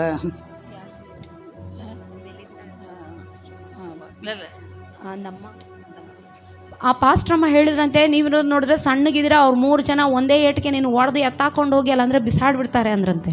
நான் அப்போவே சொன்னப்போ நீங்கள் கேட்டீங்களா அப்படின்னு. ನಾನು ಅವಾಗಲೇ ಹೇಳಿದೆ ಈ ಜಾಗ ಬೇಡ ಅಂತ, ನೀವು ಕೇಳಿದ್ರಾ ಅಂದರು. நம்ம அவர் ஊழியக்காரர் சொன்னார், ஏமா இப்படி பயப்படுற, கொஞ்ச நேரம் இடம் கொஞ்ச நேரம் இரு சும்மா. ಅವಾಗ ಆ ಸೇವಕರು ಹೇಳಿದ್ರಂತೆ, ಯಾಕಮ್ಮ ಹೆದರ್ತೀಯ, ನೀನು ಸ್ವಲ್ಪ ಸಮಯ ಮೌನವಾಗಿರು ಅಂತ ಹೇಳಿದ್ರು. அந்த ஊழியக்காரಮ್ಮ பயங்கர சண்டை போடுது அவர்கிட்ட. ಆಗ ಆ ಸೇವಕಿ ಬಂದು ತುಂಬಾ ಭಯಂಕರವಾಗಿ ಜಗಳ ಮಾಡ್ತಿದ್ದಾರೆ ಗಂಡನ ಜೊತೆ. ஆண்டவர் நமக்கு அவர் ஊழியக்காரர் சொன்னார், ஆண்டவர் எவ்வளோ வாக்கு தத்தங்களை கொடுத்துருக்காரு, நீனா இவ்வளோ சந்தேகப்படுகிற. ಆ ಸೇವಕರು ಹೇಳಿದ್ರಂತೆ, ಎಷ್ಟು ದೇವರು ವಾಗ್ದಾನ ವಚನಗಳನ್ನ ಕೊಟ್ಟಿದ್ದಾರೆ, ನೀನ್ ಯಾಕೆ ಇಷ್ಟು ಹೆದರ್ತಾ ಇದೀಯ ಅಂದ್ರ. அந்த ஊழியக்காரர் இப்போதான் இதெல்லாம் ரொம்ப முக்கியமா பைபிள்னு கேட்டிருக்கேன். ಈಗ ನಿನ್ಗೆ ಇದು ಮುಖ್ಯನಾ ವಾಕ್ಯ ಬೈಬಲ್ ಎಲ್ಲ ಅಂತ ಒಂದು ಪಾಶ್ರಮ ಕೇಳಿದ್ರು. இந்த நேரம் எப்படி இருக்கு, இப்போதான் பைபிள் வசனத்தெல்லாம் சொல்லி கொண்டிருக்கீங்க, வேலையை பாருங்க அப்படின்னு. ಈ ಪರಿಸ್ಥಿತಿ ನೋಡಿದ್ರೆ ಹೆಂಗಿದೆ, ಇವಾಗ ಬೈಬಲ್ ಓದು ಅಂತ ಹೇಳ್ತಿದ್ರ, ನಿಮ್ಗೆ ಮಾಡೋ ಕೆಲಸ ಇಲ್ವಾ ಅಂತ ಕೇಳಿದ್ರು. எனக்கு ரொம்ப பயமா இருக்கு அப்படின்னு சொல்லி. ತುಂಬಾ ನನಗೆ ಹೆದರಿಕೆ ಆಗ್ತಾ ಇದೆ ಅಂತ ಹೇಳಿದ್ರಂತೆ. நம்ம பண்றதுல அவருக்கு பயம் வந்துட்டு இருக்குது. ಅವ್ರು ಎದುರೋದ್ರಲ್ಲಿ ಈ ಗಂಡನಿಗೂ ಭಯ ಉಟ್ಕೊಂಡ್ಬಿಟ್ಟಿದೆ. ஆனால் அவர் ஆண்டவரை பிடிச்சிருந்தாலும் தைரியமா இருந்தார். ಆದ್ರೂ ಕೂಡ ಅವರು ಗಂಡ ಬಂದು ದೇವರನ್ನ ಹಿಡ್ಕೊಂಡಿದ್ರು ಒಂದು ಧೈರ್ಯವಾಗಿ. சொன்னார், ஆபத்து காலத்தில் என்னை நோக்கி கூப்பிடுன்னு ஆண்டவர் சொன்னார்ல. ಆಪತ್ತು ಕಾಲದಲ್ಲಿ ನನ್ನನ್ನು ನೋಡು ಕರೆ, ನಾನು ನಿಮಗೆ ಬಿಡಿಸುತ್ತೇನೆ ಎಂಬುದಾಗಿ ದೇವರು ಹೇಳಿದ ವಾಗ್ದಾನವನ್ನು ನೆನಪು ಮಾಡಿ ಪ್ರಾರ್ಥನೆ. ಅಮ್ಮಕ್ಕೆ ಅದೆல்லாம் ஒண்ணுமே ಏರಲ್ಲ. ಆದ್ರೆ ಯಾವುದು ಕೂಡ ಆಕೆಯ ತಲೆಯಲ್ಲಿ ಏರಲಿಲ್ಲ. அந்த 3 ரவுடிங்க கையில சாராய பாட்டில் எடுத்தாங்க. ಆ 3 ಜನರು ಕೂಡ ರೌಡಿಗಳು ಕೈಯಲ್ಲಿ ಸಾರಾಯನ್ನ ಹಿಡಿದುಕೊಂಡಿದ್ದಾರೆ. ಇನ್ನೂ ಭಯ வந்துருச்சு. ಆಕೆಗೆ ಇನ್ನೂ ಹೆದರಿಕೆ ಉಂಟಾಯ್ತು. கையில இருக்க டிஃபன் பாக்ஸ் கீழே விழுந்துச்சு. ಕೈಯಲ್ಲಿ ಇದ್ದಂತಹ ಊಟದ ಬುತ್ತಿ ಕೂಡ ಕೆಳಗೆ ಬಿತ್ತು. இவர் பார்த்து ரொம்ப ಬೇಜಾರಾயிட்டாரு. ಇವನ್ನ ನೋಡಿ ತುಂಬಾ ಬೇಜಾರಾಯಿತು. அவர் சொன்னார், ஒரே ஒரு வேதவசனம், ஆண்டவரே உன்னை தொடுகிறவன் என் கண்மணியை தொடுகிறான் என்று வேதத்தில் எழுதியிருக்கில்ல, அது உண்மையான எங்களை காப்பாத்துங்கன்னு சொன்னார். ಸೊ ಗಂಡ ಈ ರೀತಿಯಾಗಿ ಪ್ರಾರ್ಥನೆ ಮಾಡಿದ, ದೇವರೇ ನೀನು ಹೇಳಿದಿಲ್ಲ, ನಿನ್ನನ್ನು ಮುಟ್ಟೋರು ನಿನ್ನ ಕಣ್ಣಿನ ಗುಡ್ಡೆಯನ್ನು ಮುಟ್ಟಿದ ಹಾಗೆ ಎಂಬುದಾಗಿ ಆ ವಾಗ್ದಾನದ ಮೇರೆಗೆ ಅವರನ್ನ ಮುಟ್ಟು ಅಂತ ಹೇಳಿದ್ರು. அவ்வளோதான். வேதவசனம் சொன்ன கொஞ்ச நேரத்தில் என்ன நடந்ததுன்னா, ஒரு பஸ் அந்த பக்கமாக வந்துருக்கு. ಸೊ ದೇವರ ವಾಕ್ಯವನ್ನ ಹೇಳಿದ ತಕ್ಷಣವೇ ಸ್ವಲ್ಪ ಹೊತ್ತಿಗೆ ಒಂದು ಬಸ್ ಹಾಗೆ ಬಂತಂತೆ. அந்த 10 அடி தூரத்தில் அவங்க நின்றுட்டு இருந்தாங்க பாருங்க, அந்த இடத்துல வந்தோன்னா பஸ் டயர் வெடிச்சிருக்கு. ಸೊ 10 ಅಡಿ ದೂರದಲ್ಲಿ ಅವ್ರು ನಿಂತಿದ್ರಲ್ಲ, ಆ ಸ್ಥಳದಲ್ಲಿ ಬಂದ್ಬಿಟ್ಟು ಆ ಬಸ್ನ ಒಂದು ಟೈರ್ ಹಾಗೆ ಸಿಡಿತಂತೆ. டயர் வெடிச்சோன்னா அந்த 3 ரவுடிகளும் பயந்து கடகடன் பைக் எடுத்துட்டு ஓடிட்டாங்க. ಆ ಬಸ್ಸು ಸಿಡಿದ ತಕ್ಷಣ ಆ ಚಕ್ರದ ಸಿಡಿತಕ್ಕೆ ಅಲ್ಲಿದ್ದಂತ 3 ಜನರ ಹೆದರಿ ಓಡೋದ್ರಂತೆ. கைத்தட்டி ஆண்டவர் பயன்படுத்துங்க. ಎಲ್ಲರೂ ಚಪ್ಪಾಳೆ ಹೊಡೆದು ದೇವನಾಮನ ಮಹಿಮೆ ಪಡಿಸಿ. அப்போ அந்த ஊழியக்காரர் சொன்னார், இப்போ தெரியுது ஆண்டவர் இருக்காரான்னு கேட்டாராம். ಆಗ ಸೇವಕರು ತನ್ನ ಹೆಂಡತಿಯನ್ನು ನೋಡಿ ಹೇಳಿದ್ರಂತೆ, ಈಗ ಗೊತ್ತಾಯ್ತಾ ದೇವರು ಇದ್ದಾರೆ ಅಂತ. ஏன்னா மத்தியான நேரம் ಅಂದ್ರೆ பஸ் டயர் வெடிச்சோன்னா ஒரு 6 பேர் பஸ்ல இருந்திருக்காங்க. ಸೊ ಆ ಒಂದು ಮಧ್ಯಾಹ್ನದ ವೇಳೆ ಆಗಿರೋದ್ರಿಂದ ಆ ಒಂದು ಬಸ್ನಲ್ಲಿ ಒಂದು 6 ಜನ ಮಾತ್ರ ಇದ್ರು. என்ன டயர் ரிப்பேர் அதை பார்க்க உட்காந்துட்டாங்க. ಸೊ ಅವ್ರು ಈ ಟೈರ್ನ ರಿಪೇರಿಯ ನಿಮಿತ್ತವಾಗಿ ಅಲ್ಲೇ ಕುತ್ಕೊಂಡ್ರಂತೆ. அப்புறம் அந்த ஊழியக்காரமா வந்து நம்ம இப்போவாது உடனே கிளம்புங்க போகலாம் அப்படின்னு. ಆಗ ಆ ಸೇವಕಿ ಬಂದ್ಬಿಟ್ಟು, ಇವಾಗಲಾದ್ರೂ ನಡೀರಿ ಹೋಗೋಣ ಇಲ್ಲಿಂದ ಅಂದ್ರಂತೆ. எவ்வளோ தூரம் ஆண்டவர் நன்மை சேர்க்க, நான் சாப்பிட்டுட்டு தான் வருவேன்னு சொன்னாங்க. ಇಷ್ಟು ದೇವರು ಕಾರ್ಯ ಮಾಡಿರೋದ್ರಿಂದ ನಾನು ಇಲ್ಲೇ ಕುತ್ಕೊಂಡು ಊಟ ಮಾಡಿನೇ ಬರೋದು ಅಂದ್ರ. ಎಲ್ಲ ಟಿಫನ್ சாப்பிட்டுட்டு தான் கிளம்பினாராம். ಆ ಸೇವಕರು ಚೆನ್ನಾಗಿ ಅವ್ರ ಕೈಯಲ್ಲಿ ಇದ್ದಂತ ಊಟವನ್ನ ಚೆನ್ನಾಗಿ ತಿಂದು ಹೋದ್ರಂತೆ. சாப்பிட்டு முடிச்சிட்டு ஊழியத்துக்கு போயிருக்காங்க. ಸೊ ಊಟವನ್ನ ಮಾಡಿ ಮುಗಿಸಿ ಅವರ ಸೇವೆಗೆ ಹೋದ್ರು. தேவன் செய்த நன்மை அங்க சாட்சியா சொல்லியிருக்காங்க. ಸೊ ದೇವರು ಮಾಡಿದಂತ ಕಾರ್ಯವನ್ನ ಅವರು ಆ ಸ್ಥಳದಲ್ಲಿ ಹೇಳಿದ್ರು. ஆண்டவருடைய நாம மகிமைப்பட்டது.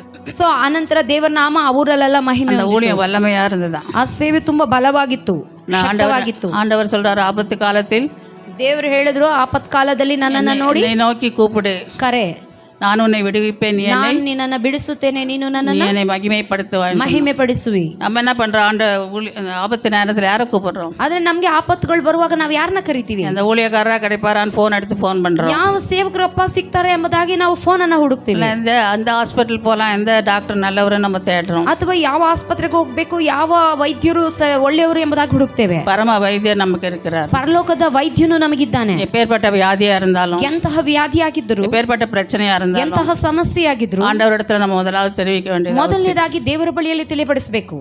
எங்கள் வீட்டில் ஏதாவது ஒரு கஷ்டம், ஏதாவது பிரச்சனை வந்துச்சுன்னா எங்கள் அப்பா முதல்ல டாக்டர்லாம் சொல்ல மாட்டாங்க, வா எல்லாம் வா முட்டி போடுன்னுவாங்க. ನಮ್ಮ ಮನೆಯಲ್ಲಿ ಯಾವುದೇ ಕಷ್ಟ ಬಂದರೂ ಕೂಡ ನಮ್ಮ ತಂದೆ ವೈದ್ಯರ ಬಳಿಗೆ ಹೋಗ್ಬೇಕೆಂಬುದಾಗಿ ಹೇಳುವುದಲ್ಲ, ಮೊದಲಿಗೆ ಮೊಣಕಾಲಾಗಿ ಪ್ರಾರ್ಥಿಸು ಅಂತ எதை ಹೇಳ್ತಾರೆ. பற்றியும் கவலைப்பட மாட்டாங்க, முதல்ல ஜெபம் பண்ணுவாங்க. ಯಾವುದರ ಕುರಿತಾಗಿ ಅವ್ರು ಚಿಂತೆ ಮಾಡೋದಿಲ್ಲ, ಮೊದಲು ಪ್ರಾರ್ಥನೆ ಮಾಡು ಅಂತ ಹೇಳ್ತಾರೆ. அப்புறம் நான் டாக்டர்கிட்ட போகலான்னு. ಅನಂತರ ಡಾಕ್ಟರ್ನ ಬಳಿಗೆ ಹೋಗೋಣ ಅನ್ನೋರು. அப்படி எங்கள் அப்பா அவ்வளோ விசுவாசம் உள்ளவங்களா இருந்தாங்க. ಈ ರೀತಿಯಾಗಿ ನಮ್ಮ ತಂದೆಯು ತುಂಬಾ ನಂಬಿಕೆ ವಿಶ್ವಾಸವನ್ನು ಹೊಂದಿದವರಾಗಿದ್ರು. எதை குறித்து கவலைப்பட மாட்டாங்க, ಯಾವುದರ ಕುರಿತಾಗಿ ಚಿಂತೆ ಮಾಡ್ತಾ ಇರಲಿಲ್ಲ. எந்த பிரச்சனையாவது முதல்ல ஜெபத்தை பண்ணு அப்புறம் பார்த்துக்கலாம். ಯಾವುದೇ ಸಮಸ್ಯೆ ಬಂದರೂ ಕೂಡ ಮೊದಲಿಗೆ ಪ್ರಾರ್ಥನೆ ಮಾಡು, ಆಮೇಲೆ ನೋಡ್ಕೊಳ್ಳೋಣ ಅಂತಿದ್ರು.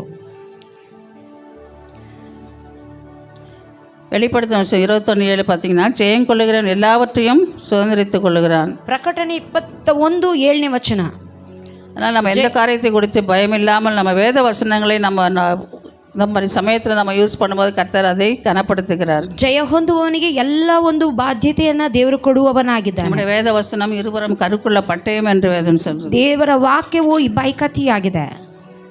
கர்த்தர் நம்மளுக்கு எதிரியை தாக்குவதற்கான வசனங்களை நமக்கு கொடுத்திருக்கிறார். அதனால் நம்ம அதை குறித்து கவலைப்பட வேண்டியதில்லை. ಈ ರೀತಿಯಾಗಿ ವೈರಿಯನ್ನು ಎದುರಿಸುವುದಕ್ಕಾಗಿ ಈ ವಾಕ್ಯಗಳನ್ನು ಉಪಯೋಗಿಸಬೇಕು. வேதவசனம் ஆவியும் ஜீவனுமாய் இருக்குது என்று வேதம் சொல்லுகிறது. ದೇವರ ವಾಕ್ಯವು ಆತ್ಮವು ಜೀವವೂ ಆಗಿದೆ. சங்கீதம் 37:1, ಕೀರ್ತನೆಗಳು 37:1, அவருடைய தேவன் அருளிய வேதம் நம்ம இருதயத்தில் இருக்குது என்று பார்க்கிறோம்.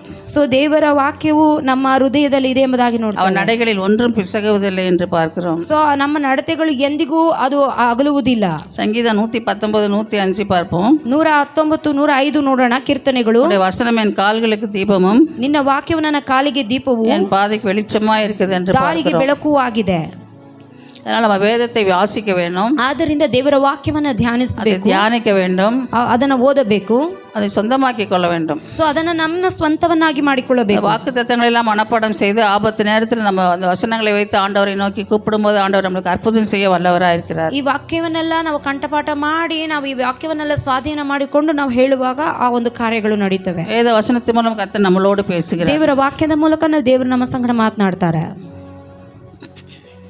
ஆண்டவராகிய இயேசு கிறிஸ்து ಕರ್ತನಾಗಿರುವ ಯೇಸು ಕ್ರಿಸ್ತನು 40 நாள் உபவாசம் இருந்தபோது பிசாசு வந்தான் சோதிக்க. 40 ದಿನಗಳ ಉಪವಾಸವನ್ನು ತೆಗೆದಾಗ ಶೋಧಿಸುವುದಕ್ಕಾಗಿ ಸೈತಾನನು ಬಂದನು. ஆண்டவர் வேத வசனத்தின் மூலம் அவனை ஜெயித்தார். ಯೇಸು ಸ್ವಾಮಿ ದೇವರ ವಾಕ್ಯವನ್ನ ಹೇಳಿ ಆ ಸೈತಾನನನ್ನ ಜಯಿಸಿದನು. அவர் ரொம்ப பசியா இருக்கிறான்னு தெரிஞ்சுட்டு பிசாசு என்ன பண்ண, அந்த கல்லுகளை அப்பங்களாக்கி சாப்பிடும் என்று அவரே சொன்னார். ಯೇಸು ಸ್ವಾಮಿ ಬಹಳ ಆತನು ಹೊಟ್ಟೆ ಹಸುವಿನಿಂದ ಇದ್ದಾರೆ ಎಂಬುದಾಗಿ ತಿಳಿದವನಾಗಿ ಆತನು ಈ ಕಲ್ಲುಗಳನ್ನು ರೊಟ್ಟಿಯನ್ನಾಗಿ ಮಾಡಿ ತಿನ್ನು ಎಂಬುದಾಗಿ ಶೋಧಿಸಿದನು. ஆண்டவர் என்ன சொன்னார், மனுஷன் அப்பத்தினாலே மாத்திரமல்ல தேவனுடைய வாயிலிருந்து புறப்படும் ஒவ்வொரு வார்த்தையினாலும் பிழைப்பான் என்று சொன்னார். ಮನುಷ್ಯನು ರೊಟ್ಟಿ ತಿಂದ ಮಾತ್ರದಲ್ಲಿ ಬದುಕುವುದಿಲ್ಲ, ದೇವರ ಬಾಯಿಂದ ಹೊರಡುವ ಪ್ರತಿಯೊಂದು ಮಾತಿನಿಂದಲೂ ಬದುಕುವನು ಎಂಬುದಾಗಿ ದೇವರು ಹೇಳಿದರು. மேலேருந்து கீழே குதிக்க சொன்னான். ಮೇಲಿಂದ ಕೆಳಗೆ ಧುಮುಕು ಅಂತ ಹೇಳಿದ್ರು. தேவதூதர் உங்களை ಸೊ ದೇವದೂತರುಗಳು ನಿಮ್ಮನ್ನ ಬಂದು ಕೈಯಲ್ಲಿ பாதுகாத்துக் கொள்வார் என்று சொன்னார். ಎತ್ತಿಕೊಳ್ಳುವರು ಎಂಬುದಾಗಿ ಹೇಳಿದರು. வேத வசனத்தை கொண்டு அவனை ஜெயித்தார். ಸೊ ಈ ವಾಕ್ಯದ ಮೂಲಕವಾಗಿ ಸೈತಾನನ ಜಯಿಸಿದನು.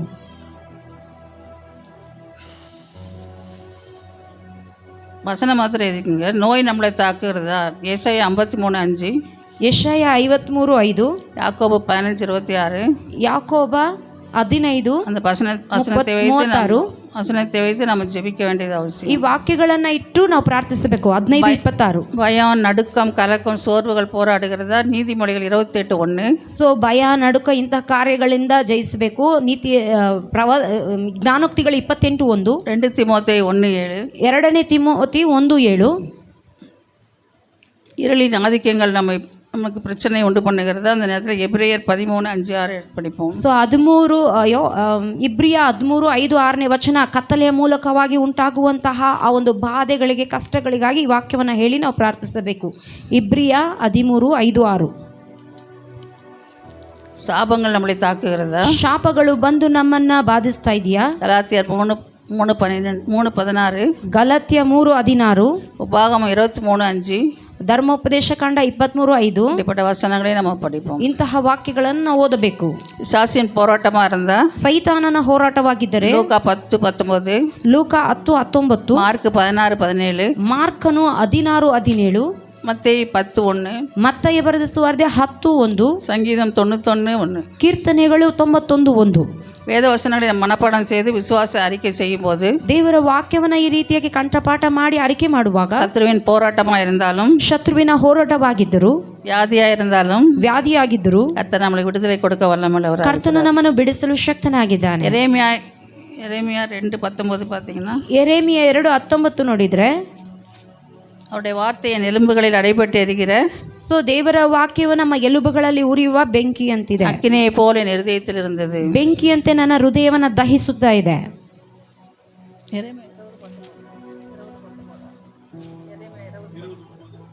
20:9 ಯೆರೆಮೀಯ 20ನೇ ಅಧ್ಯಾಯ 9ನೇ ವಚನ. அது மாற்றிங்க, தப்பாக எழுதிருக்கு.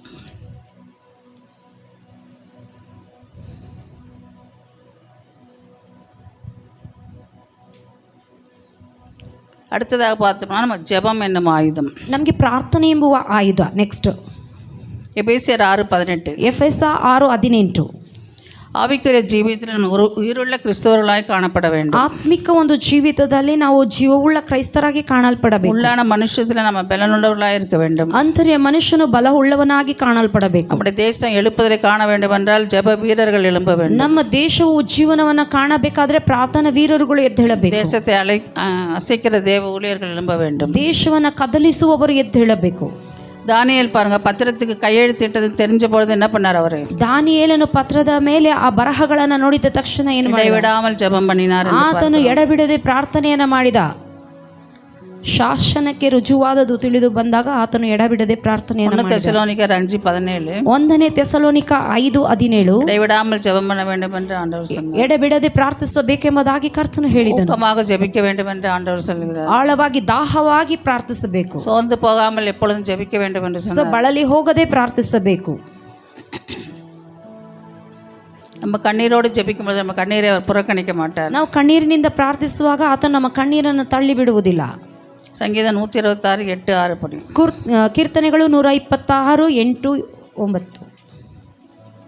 பேதுரு சிறைச்சாலையில் இருக்கும்போது அநேகர் கூடி ஜெபிச்சார்கள். ಸೊ ಪೇತ್ರನು ಸೆರೆಮನೆಯಲ್ಲಿರುವಾಗ ಅನೇಕರು ಕೂಡಿ ಪ್ರಾರ್ಥಿಸಿದ್ರು. கூடி ஜெபிக்கும் பொழுது சிறைச்சாலை கதவுகள் திறவுண்டாம். ಅವರು ಕೂಡಿ ಪ್ರಾರ್ಥಿಸುವಂತ ವೇಳೆಯಲ್ಲಿ ಪೇತ್ರನು ಇದ್ದಂತಹ ಒಂದು ಸೆರೆಮನೆಯ ಬಾಗಿಲುಗಳು ತೆರೆಯಲ್ಪಟ್ಟವು. பேதுரு விடுவிக்கப்பட்டதை நம்ம பார்க்கிறோம். ಪೇತ್ರನು ಬಿಡುಗಡೆ ಹೊಂದಿದ್ದನ್ನು ನಾವು ನೋಡಿದ್ದೇವೆ.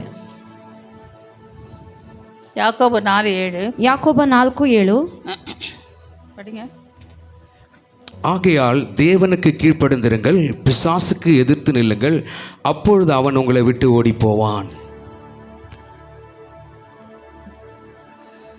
பிசாசுக்கு நம்ம எதிர்த்து நிற்க வேண்டும் என்று ஆண்டவர் நமக்கு சொல்லுகிறார். ಸೈತಾನನ್ನ ಎದುರಿಸಬೇಕೆಂಬುದಾಗಿ ಯೇಸು ನಮ್ಗೆ ಹೇಳ್ತಾ ಇದ್ದಾರೆ. அதற்காக ஜெபிக்க வேண்டும். ಸೊ ಅದಕ್ಕಾಗಿ ಕೂಡ ನಾವು ಪ್ರಾರ್ಥಿಸಬೇಕು. பலவானை முந்தி கட்ட வேண்டும் என்று ஆண்டவர் சொல்லுகிறார். ಬಲಿಷ್ಠನನ್ನ ಮೊದಲು ಕಟ್ಟಬೇಕೆಂಬುದಾಗಿ ಯೇಸು ಹೇಳುತ್ತಾರೆ. மத்தேயு 16:19. ಮತ್ತಾಯ 16:19. யோபு 4:4 பார்ப்போம். ಯೋಬು 4:4 ನೋಡಿ. பரலோக ராஜ்யத்தின் திறவுகோல்களை நான் உனக்கு தருவேன். பூலோகத்திலே நீ கட்டுகிறது எதுவோ அது பரலோகத்தில் கட்டப்பட்டிருக்கும், பூலோகத்திலே நீ கட்டவிழ்ப்பது எதுவோ அது பரலோகத்திலும் கட்டவிழ்க்கப்பட்டிருக்கும் என்றார்.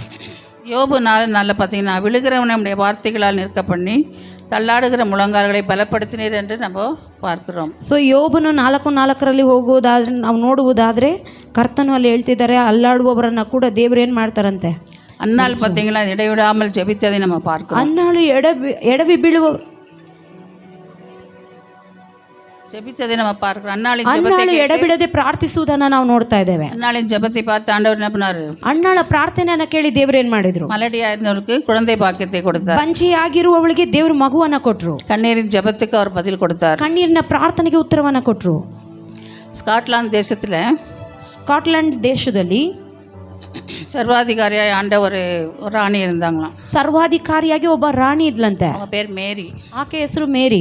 எல்லாரும் அவங்களை வெறி பிடித்த மேரின்னு சொல்லுவாங்க. ಸೊ ಅವರನ್ನ வெறி ಹುಚ್ಚಳಾದ ಮೇರಿ ಅಂತ ಕರೀತಾರೆ. அவ்வளவு கொடூரமான ஆட்சி செய்திருக்காங்க. ಯಾಕೆಂದ್ರೆ ಅವಳು ತುಂಬಾ ಕಠಿಣವಾಗಿ ಆಳ್ವಿಕೆ ಮಾಡ್ತಿದ್ಲಂತೆ. அவங்களுக்கு விரோதமாக யாருன்னா பேசினாங்கன்னா உடனே அவங்களுக்கு கொலை செய்வதற்காக ஈவிரக்கம் இல்லாமல் கொலை செய்வார்கள். ಆಕೆಗೆ ವಿರುದ್ಧವಾಗಿ ಯಾರಾದ್ರೂ ಮಾತಾಡಿದ್ರೆ ಸಾಕು ಅವ್ರನ್ನ ನೋಡಿದಿರ ಎಲ್ಲರನ್ನ ಕೊಲ್ಲಿಸ್ತಾ ಇದ್ಲಂತೆ. அவளை கண்டா எல்லாரும் பயப்படுவார்கள். ಆಕೆನ ಕಂಡ್ರೆ ಎಲ್ಲರೂ ಹೆದರುತ್ತಾ ಇದ್ರು. அதே ஊரில் ஜான் நாக்ஸ் என்ற ஒரு வல்லமையான தேவ மனிதன் இருந்தார். ಅದೇ ರೀತಿಯಲ್ಲಿ ಅದೇ ದೇಶದಲ್ಲಿ ಒಬ್ಬ ಜಾನ್ ನಾಕ್ಸ್ ಎಂಬುದಾಗಿ ಒಬ್ಬ ಸೇವಕರು, ಬಲವುಳ್ಳ ಸೇವಕರು ಇದ್ರಂತೆ. அவரோட தேவ கரம் இருந்தது. ಸೊ ಅವರೊಂದಿಗೆ ದೇವರ ಹಸ್ತವಿತ್ತು. இப்போ அவரிடத்துல வந்து கேட்டாங்களா, அந்த ராணியை பார்த்து உங்களுக்கு பயம் இல்லையான்னு கேட்பாங்க. ಸೊ ಅವರ ಬಳಿಯಲ್ಲಿ ಬಂದು ಕೇಳಿದ್ರಂತೆ, ಆ ರಾಣಿಯನ್ನ ಕಂಡಾಗ ನಿಮ್ಗೆ ಹೆದರಿಕೆ ಇಲ್ವಾ ಅಂತ ಕೇಳಿದ್ರಂತೆ. அப்போ அவன் சொன்னாங்க, நான் ஏன் அவங்கள பார்த்து பயப்பட, ஒரு சின்ன தேசத்தை ஆளுகிற ராணியை பார்த்து நான் ஏன் பயப்படணும், ராஜாதி ராஜா என்னோடு கூட இருக்கிறார்.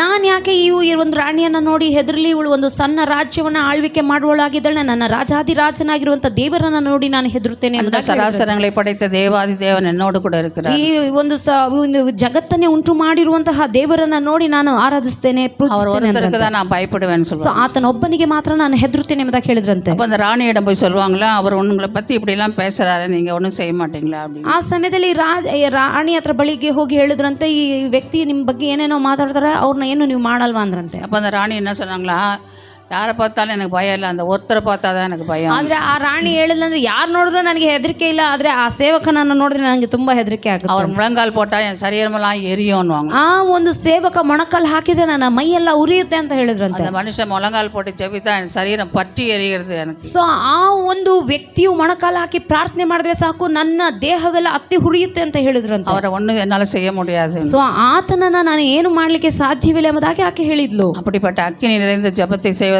அப்படிப்பட்ட எதிரிகளை கூட நம்ம ಸಮಾಲಿಸலாம். ಇಂತಹ ಬೆಂಕಿಯ ಅಭಿಷೇಕದಿಂದ ನಾವು ಪ್ರಾರ್ಥಿಸುವಾಗ ಎಂತಹ ಕೆಟ್ಟ ವ್ಯಕ್ತಿಗಳನ್ನು ಕೂಡ ನಾವು ಎದುರಿಸಬಹುದು. ஜெபம் அவ்வளவு முக்கியம். ಪ್ರಾರ್ಥನೆ ಎಂಬುದು ಬಹುಮುಖ್ಯ. உங்கள் வாழ்க்கையில் ஜெபம் இல்லைன்னா கஷ்டம் வரும்.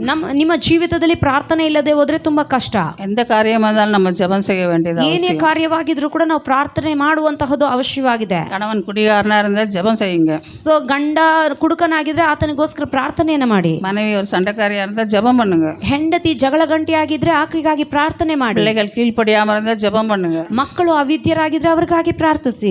எனக்கு என்ன தேவையா இருந்தாலும் ஜெபம் செய்யும்போது கர்த்தர் நம்ம ஜெபத்தை கேட்கிறவர். ನಿಮಗೆ ಏನೇ ಬೇಕಾಗಿದ್ರು ಅದಕ್ಕಾಗಿ ನಾವು ಪ್ರಾರ್ಥಿಸುವಾಗ ಕರ್ತನಾದ ದೇವರು ನಮ್ಮ ಪ್ರಾರ್ಥನೆಯನ್ನ ಕೇಳುವವನಾಗಿದ್ದಾನೆ. ஜெபமே ஜெயம் என்று ஆண்டவர் சொல்லுகிறார். ಪ್ರಾರ್ಥನೆಯೇ ಜಯ ಎಂಬುದಾಗಿ ಕರ್ತನು ಹೇಳುತ್ತಾನೆ. எந்த ஜெபிக்கிற வீட்லயும் பிசாசு நுழையவே முடியாது. ನಾವು ಪ್ರಾರ್ಥಿಸುವ ಸ್ಥಳದಲ್ಲಿ ಸೈತಾನ ನುಗ್ಗಿ ಬರಲಿಕ್ಕೆ ಸಾಧ್ಯವಿಲ್ಲ. ஜெபத்துக்கு பிசாசு பயப்படுவான். ಸೊ ನಮ್ಮನ್ನ ನೋಡಿ ಸೈತಾನನು ಹೆದರುತ್ತಾನೆ. முழங்காலில் நின்று ஜெபித்து அவனுடைய கிரியைகளெல்லாம் நம்ம கட்டலாம். ಮೊಣಕಾಲಿನಲ್ಲಿ ನಾವು ಹಾಕಿ ಪ್ರಾರ್ಥಿಸುವಾಗ ಸೈತಾನನ ಬಲಗಳನ್ನ ಕಟ್ಟಲು ಸಾಧ್ಯ. கர்த்தர் நம்மோடு கூட இருக்கிறார். ಸೊ ಕರ್ತನು ನಮ್ಮ ಕೂಡ ಇದ್ದಾನೆ. அவர் நமக்கு உதவி செய்ய வல்லமை உள்ளவராக இருக்கிறார். ಆತನು ನಮಗೆ ಸಹಾಯ ಮಾಡಲು ಆತನು ಶಕ್ತನಾಗಿದ್ದಾನೆ. எப்பேற்பட்ட சூழ்நிலையா இருந்தாலும், ಎಂತಹ ಪರಿಸ್ಥಿತಿಯಾಗಿದ್ರು, எப்பேற்பட்ட பிரச்சனைகளா இருந்தாலும், ಎಂತಹ ಒಂದು ಸ್ಥಿತಿಗತಿಗಳಾಗಿದ್ರು, எப்பேற்பட்ட உபத்திரவங்களா இருந்தாலும், ಎಂತಹ ಉಪದ್ರವಗಳ ನಡುವೆನು கர்த்தரை நோக்கி பார்க்கும்போது ನಾವು ಕರ್ತನನ್ನ ನೋಡಿ ದೃಷ್ಟಿಸುವಾಗ கர்த்தர் நம்மளுக்கு உதவி செய்ய வல்லமை உள்ளவராக ಕರ್ತನು ನಮಗೆ ಸಹಾಯ ಮಾಡಲು ಶಕ್ತನಾಗಿದ್ದಾನೆ.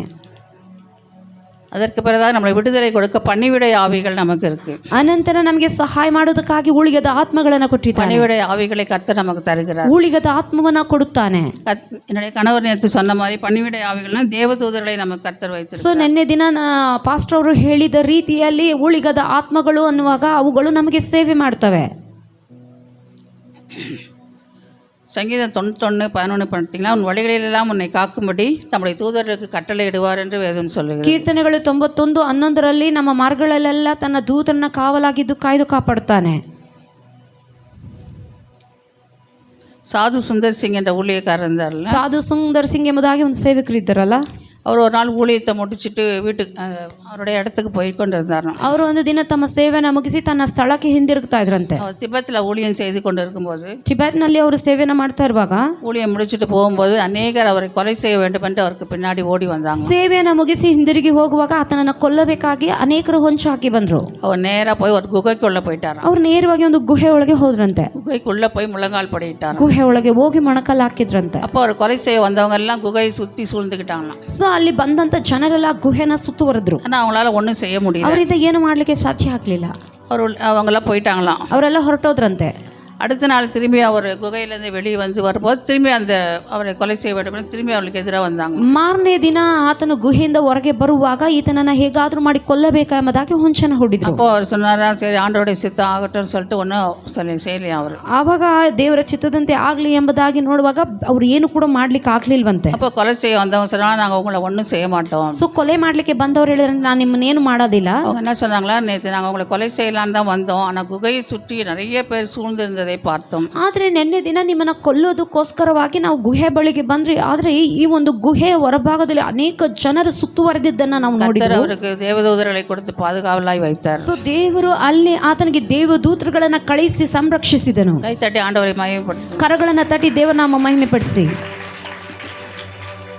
அப்போது அவர் சொன்னாரா, கர்த்தர் என்னோட கூட இருக்கிறார், ಆಗ ಹೇಳಿದ್ರು ದೇವರು ನನ್ನ ಸಂಗಡ ಇದ್ದಾನೆ, அவர் என்னை பாதுகாத்துக்கொண்டார், ಆತನು ನಮ್ಮನ್ನ ಸಂರಕ್ಷಿಸಿ ನಡೆಸ್ತಾನೆ ಎಂಬುದಾಗಿ ಸಾಧು ಸಿಂಗರ್ ಸಿಂಗ್ நல்ல சந்தர்ப்பம் சொல்லி அவர்களுக்கு சுவிசேஷத்தை அறிவித்தார். ಸೊ ಇನ್ನು ಅನೇಕ ಸಂದರ್ಭಗಳಲ್ಲಿ ಅವರು ಸುವಾರ್ತೆಗಳನ್ನು அவர்கள் மனம் திரும்பினார்கள். ಅನೇಕ ಜನ ಆ ಸಮಯದಲ್ಲಿ ಎಲ್ಲರೂ ಕೂಡ ಅವರಿಗೆ ಸುವಾರ್ತೆ ಸಾರಿದಾಗ ಮನ ತಿರುಗಿದ್ರು ಅವರೆಲ್ಲ. இன்னொரு சம்பவம் என்னன்னா, ஒரு மிஷினரி குடும்பத்தார் ஊழியத்துக்காக போய் கொண்டிருந்தார். ಒಂದು ಮಿಷನರಿ ಕುಟುಂಬದವರು ಸೇವೆಗಾಗಿ ಹೋಗುತ್ತಾ ಇದ್ದರು. அப்போது ஒரு திருடர் கூட்டங்கள் பின்னாடி வந்ததான். ಒಂದು ಕಳ್ಳರ ಗುಂಪು ಅವರ ಹಿಂದೆ ಬಂತು. அவங்களெல்லாம் கொள்ளையடிச்சு அவங்கள அனுப்பிச்சிடலான்னு சொல்லி வந்திருக்காங்க. ಹೇಗಾದ್ರೂ ಮಾಡಿ ಇವ್ರನ್ನ ಕೊಳ್ಳೆ ಹೊಡೆದು ಇವ್ರನ್ನ ಕಳ್ಸೋಣ ಅನ್ಕೊಂಡ್ರು. அப்போ ಅವ್ರು கிட்ட வரும்போது ஒரு 28 பேர் அந்த மிஷினரி குடும்பத்தை சுற்றி சூழ்ந்திருந்தாங்க. ಅವರ ಸಮೀಪಕ್ಕೆ ಬರುವಂಥ ವೇಳೆಯಲ್ಲಿ ಸುಮಾರು 28 ಜನರ ಆ ಒಂದು ಮಿಷನರಿಯ ಕುಟುಂಬವನ್ನು ಸುತ್ತುವರೆದ್ರು.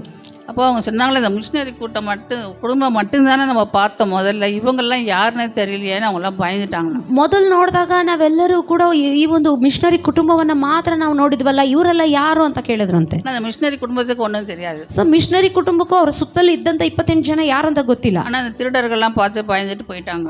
ಆ ಕಳ್ಳರ ಗುಂಪಲ್ಲ ಅದನ್ನ ನೋಡಿ ಹೆದರಿ ಹೊರಟೋದ್ರಂತೆ. இப்போ அடுத்த நாள் வந்து அதில் திருடனில் ஒருத்தன் வந்து அந்த மிஷினரி இடத்த கண்டுபிடிச்சி வந்தான். ಸೊ ಮಾರನೇ ದಿನ ಆ ಮಿಷನರಿಗಳು ವಾಸವಾಗಿರುವ ಸ್ಥಳವನ್ನು ಹುಡುಕೊಂಡು ಬಂದು ಕಳ್ಳರ ಗುಂಪಿನಲ್ಲಿ ಒಬ್ಬ ಬಂದು ಭೇಟಿಯಾದ. அப்போ அந்த மிஷினரி சொன்னாரா, அந்த திருடன் சொன்னாரா, நான் உங்களை கொள்ளையிடலான்னு வந்தோம், ஆனால் உங்களை சுற்றியில் 28 பேர், அவங்களாம் யாருன்னு கேட்டாங்க. ಆಗ ಮಿಷನರಿಯವರ ಮನೆ ಬಳಿಗೆ ಬಂದ್ಬಿಟ್ಟು ಹೇಳಿದ್ರು, ನಿನ್ನೆ ದಿನ ನಿಮ್ಮೆಲ್ಲರನ್ನ ಸುತ್ತುವರಿಯೋದಕ್ಕಾಗಿ ನಾವು ಬಂದ್ವು, ಆದರೆ ನಿಮ್ಮ ಸುತ್ತ ಒಂದು ಗುಂಪಿತ್ತು, ಅವರೆಲ್ಲ ಯಾರು ಅಂತ ಕೇಳಿದ್ರು.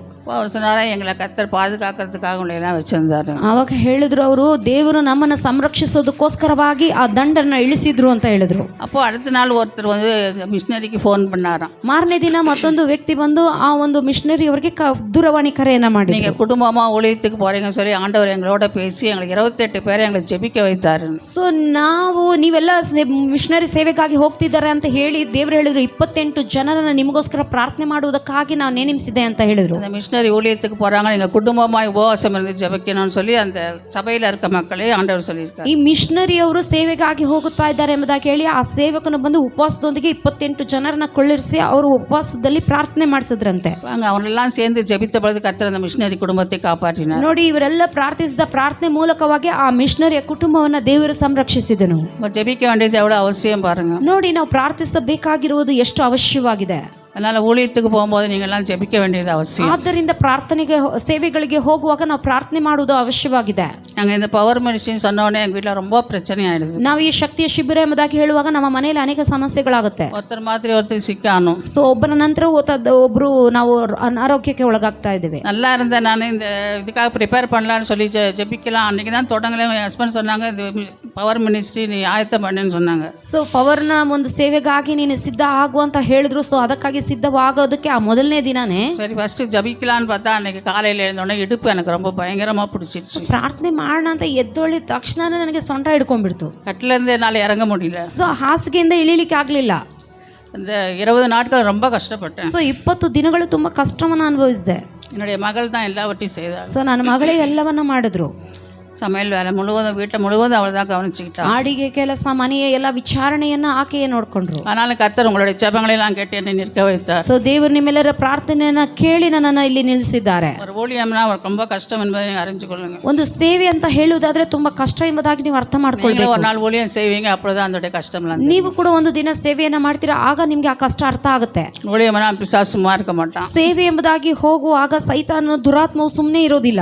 எதில் நம்ம பலவீனமாக இருக்கமோ அதில் தான் தாக்குவான். ನಾವು ಯಾವ ವಿಷಯದಲ್ಲಿ ಬಲಹೀನವಾಗಿರುತ್ತವೋ ಆ ವಿಷಯವನ್ನ ಇಟ್ಟು ಆತನು ಬಂದು ನಮ್ಮನ್ನು ಮುಟ್ಟುತ್ತಾನೆ. அதனால் நாங்கள் அதை பற்றி கவலைப்படுவதில்லை. ಆದ್ದರಿಂದ ನಾವು ಅದನ್ನು ಒಂದು ಆಲೋಚನೆ ಮಾಡೋದಿಲ್ಲ. என்னுடைய கணவரும் சிக்கானார். ಸೊ ನನ್ನ ಗಂಡ ಅವರ ಪಾಸ್ಟರ್ ಕೂಡ ತುಂಬಾ ಅನಾರೋಗ್ಯಕ್ಕೆ ಒಳಗಾದ್ರು. இதெல்லாம் நாங்கள் கவலைப்பட்டது. நம்மளுக்கு ஜெபிக்கிறதுக்கு ஆட்கள் இருக்காங்க, கர்த்தர் நம்மை பாதுகாப்பார், எப்படியோ நம்ம ஊழியம் செய்து தான் ஆகணும், அது முடியாமல் இருந்தால் கூட போய் செய்ய தான் ஆகணும்னு முடிவு பண்ணிட்டோம். ಇವೆಲ್ಲ ಚಿಂತೆಯ ನಡುವೆ ಕೂಡ ನಾವು ಆಲೋಚಿಸಿದ್ದು ಒಂದೇ, ನಮಗಾಗಿ ಪ್ರಾರ್ಥಿಸುವುದಕ್ಕಾಗಿ ಒಂದು ಗುಂಪಿನ ಜನರುಂಟು, ನಮ್ಮ ದೇವರ ಮಕ್ಕಳು ಎಲ್ಲರೂ ನಮಗಾಗಿ ಪ್ರಾರ್ಥಿಸ್ತಾರೆ, ಹೇಗೂ ನಾವು ಈ ಸೇವೆಯನ್ನು ಮಾಡಲೇಬೇಕೆಂಬುದಾಗಿ ಬಂದೆವು.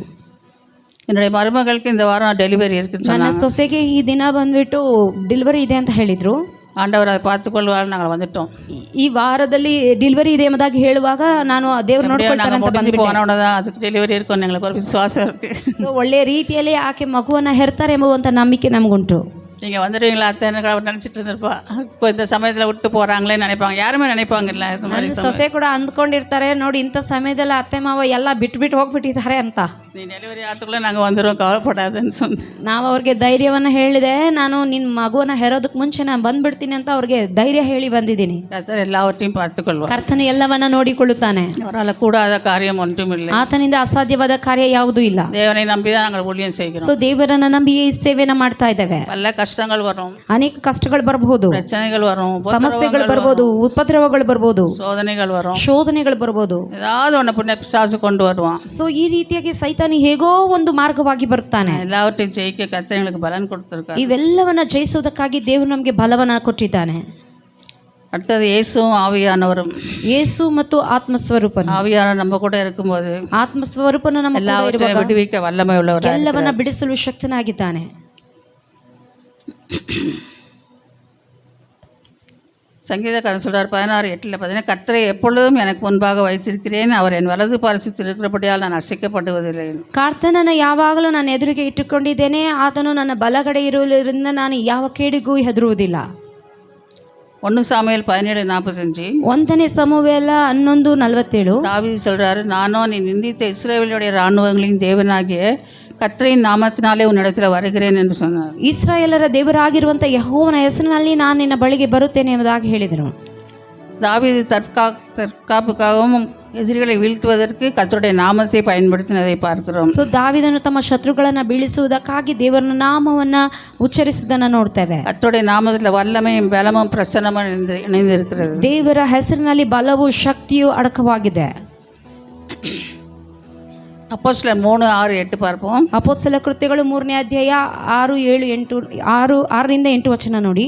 பேதுரு ஊழியத்துக்கு வந்தபோது என்ன சொல்றாரு அவரு? ಪೇತ್ರನ ಸೇವೆಗೆ ಬಂದಾಗ ಏನು ಹೇಳಿದ? வெள்ளியும் பொன்னும் என்னிடத்தில் இல்லை, ಬೆಳ್ಳಿ ಬಂಗಾರವಂತೂ ನನ್ನಲ್ಲಿಲ್ಲ, நசரேயனாகிய இயேசுவின் நாமத்தில் எழுந்து நடன்னு சப்பானியை பார்த்து சொன்னார். ನಜರೇಯನಾಗಿರುವ ಯೇಸು ಕ್ರಿಸ್ತನ ಹೆಸರಿನಲ್ಲಿ ಎದ್ದು ನಡೆ ಎಂಬುದಾಗಿ ಆ ಕುಂಟನನ್ನು ನೋಡಿ ಹೇಳಿದನು. மார்க் 16:17 பார்ப்போம். ಮಾರ್ಕು 16:17 ಹೇಳುತ್ತದೆ, என் நாமத்தினாலே பிசாசுகளை துரத்துவார்கள் என்று. ನನ್ನ ಹೆಸರಿನಲ್ಲಿ ನೀವು ದೆವ್ವಗಳನ್ನು ಬಿಡಿಸುವಿರಿ. யோவான் 16:24 பார்ப்போம். ಯೋಹಾನ 16:24 ಹೇಳುತ್ತದೆ. வசன மாட்டை எழுதி கொள்ளுங்க. ಸೊ ಆ ವಾಕ್ಯ ಮಾತ್ರ ಬರ್ಕೊಳ್ಳಿ.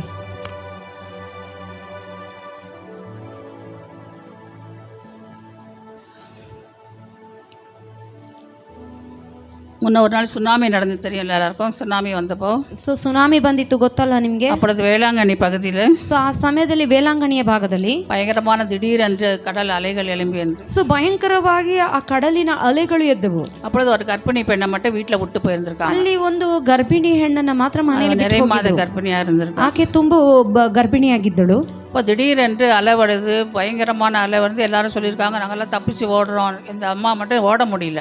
ಆದ್ರೆ ಅಲ್ಲಿರೋರೆಲ್ಲ ಹೇಳಿದ್ರು, ಇಲ್ಲಿ ಭಯಂಕರವಾಗಿ ಅಲೆಗಳು ಎದ್ದೇಳ್ತಾ ಇದೆ, ಆದ್ರಿಂದ ನಾವು ಈ ಸ್ಥಳವನ್ನ ಬಿಟ್ಟು ಬೇರೆ ಕಡೆ ಓಡೋಗ್ತಾ ಇದೀವಿ, ಆದ್ರೆ ಈಕೆಯಿಂದ ಓಡ್ಲಿಕ್ಕೆ ಸಾಧ್ಯ ಆಗ್ಲಿಲ್ಲ. அவங்க தப்பிச்சா போதுன்னு ஓடுறாங்க. ಎಲ್ಲರೂ ತಪ್ಪಿಸ್ಕೊಂಡ್ರೆ ಸಾಕಪ್ಪ ಅಂತ ಓಡ್ತಾ ಇದ್ದಾರೆ. இல்லை காப்பாத்துங்கன்னு சொன்னா யாருமே அவங்கவுங்கள பார்த்துட்டு போறாங்க. ಸೊ ಕಾಪಾಡಿ ಅಂತ ಹೇಳೋದಾದ್ರೆ ಅವ್ರ ಪಾಡ್ಗೆ ಅವ್ರವ್ರು ಓಡ್ತಾ ಇದಾರೆ, ಈಕೆನ ಯಾರು ಗಮನಿಸಲಿಲ್ಲ. அம்மா சொல்லிச்சு, ஆண்டவர் இயேசுவே என்னை காப்பாத்துங்கன்னு கூப்பிட்டு. ಆ ಸ್ತ್ರೀ ನೋಡಿ ಹೇಳಿದ್ರೆ, ಯೇಸುವೆ ನನ್ನನ್ನ ಕಾಪಾಡು ಎಂಬುದಾಗಿ ಕೂಗಿದ್ಲಂತೆ. உடனே நம்ப மாட்டேங்க, அந்த அலை அவ்வளோ உயரம் எழும்பின அலை அப்படியே கீழே இறங்கிடுச்சு. ತಕ್ಷಣವಾಗಿ ದೊಡ್ಡ ರೀತಿಯಲ್ಲಿ ಎದ್ದಂತ ಅಲೆ ಅಲೆ ಹಾಗೆ ಅಡಗಿ ಹೋಯ್ತಂತೆ. அப்படியே அந்த அலை வழி விட்டுச்சான். ಮತ್ತು ಆ ಅಲೆ ಆಕೆಗೆ ದಾರಿ ಬಿಟ್ಟಿತಂತೆ. அந்த மகள் அப்படியே எங்க போய் சேரணுமோ அங்க போய் சேர்ந்து ಸೊ ಆಕೆ ಎಲ್ಲಿ ಹೋಗಿ ಸೇರಬೇಕಾಗಿತ್ತು ಆ ಸ್ಥಳವನ್ನ ಹೋಗಿ ಮುಟ್ಟಿದಳು. கர்த்தர் அந்த மகளை காப்பாற்றினார். ಕರ್ತನು ಆಕೆಯನ್ನು ಕೂಡ ಮುಟ್ಟಿದನು. அநேகர் இறந்து போனாங்க, ஓடி போனவங்கள கூட அலையில சிக்கி மாட்டினாங்க. ಅನೇಕರು ಸತ್ತು ಹೋದ್ರು, ಅಲೆಯಲ್ಲಿ ಸಿಕ್ಕಿದವರು ಕೆಲವರು ಬದುಕೊಂಡ್ರು. கர்த்தர் அந்த மகளை காப்பாற்றினார். ಕರ್ತನ ಮಗಳನ್ನ ಕೂಡ ಸಂರಕ್ಷಿಸಿದನು. இயேசுவின் நாமம் பலத்த துருகம். ಯೇಸುವಿನ ನಾಮವೇ ದೊಡ್ಡ ಗುರಾಣಿಯಾಗಿದೆ. அதற்குள் ஓடி சுகமாய்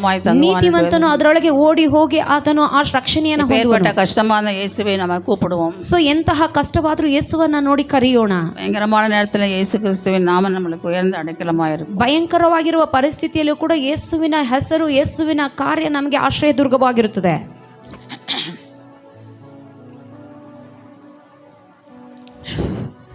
அடுத்தது ஏசாயா 59:19. ಏಷಯ 59:19.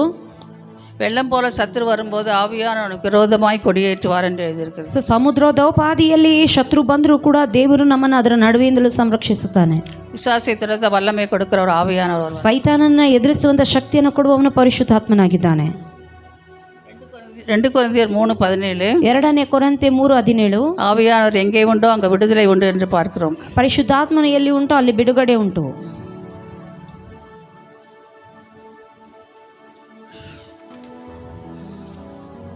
நம்ம சுய பலத்தினால ஒன்றும் நம்ம செய்ய முடியாது. ನಮ್ಮ ಸ್ವಂತ ಬಲದಿಂದ ನಾವು ಏನು ಮಾಡಲು ಸಾಧ್ಯವಿಲ್ಲ.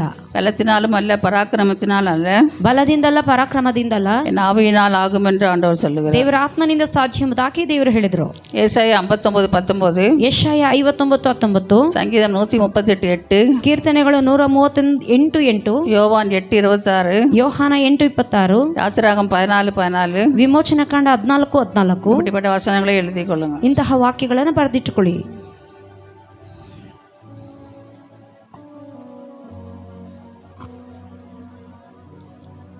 ஆவியானவர் நம்ம பெற்றிருந்தோம்னா எதற்கு நம்ம பயப்பட வேண்டியது? ಪರಿಶುದ್ಧಾತ್ಮನನ್ನು ನಾವು ಹೊಂದಿಕೊಂಡಿರುವುದೇ ಆದರೆ ಯಾವುದನ್ನು ನೋಡಿ ಹೆದರಬೇಕಾಗಿಲ್ಲ.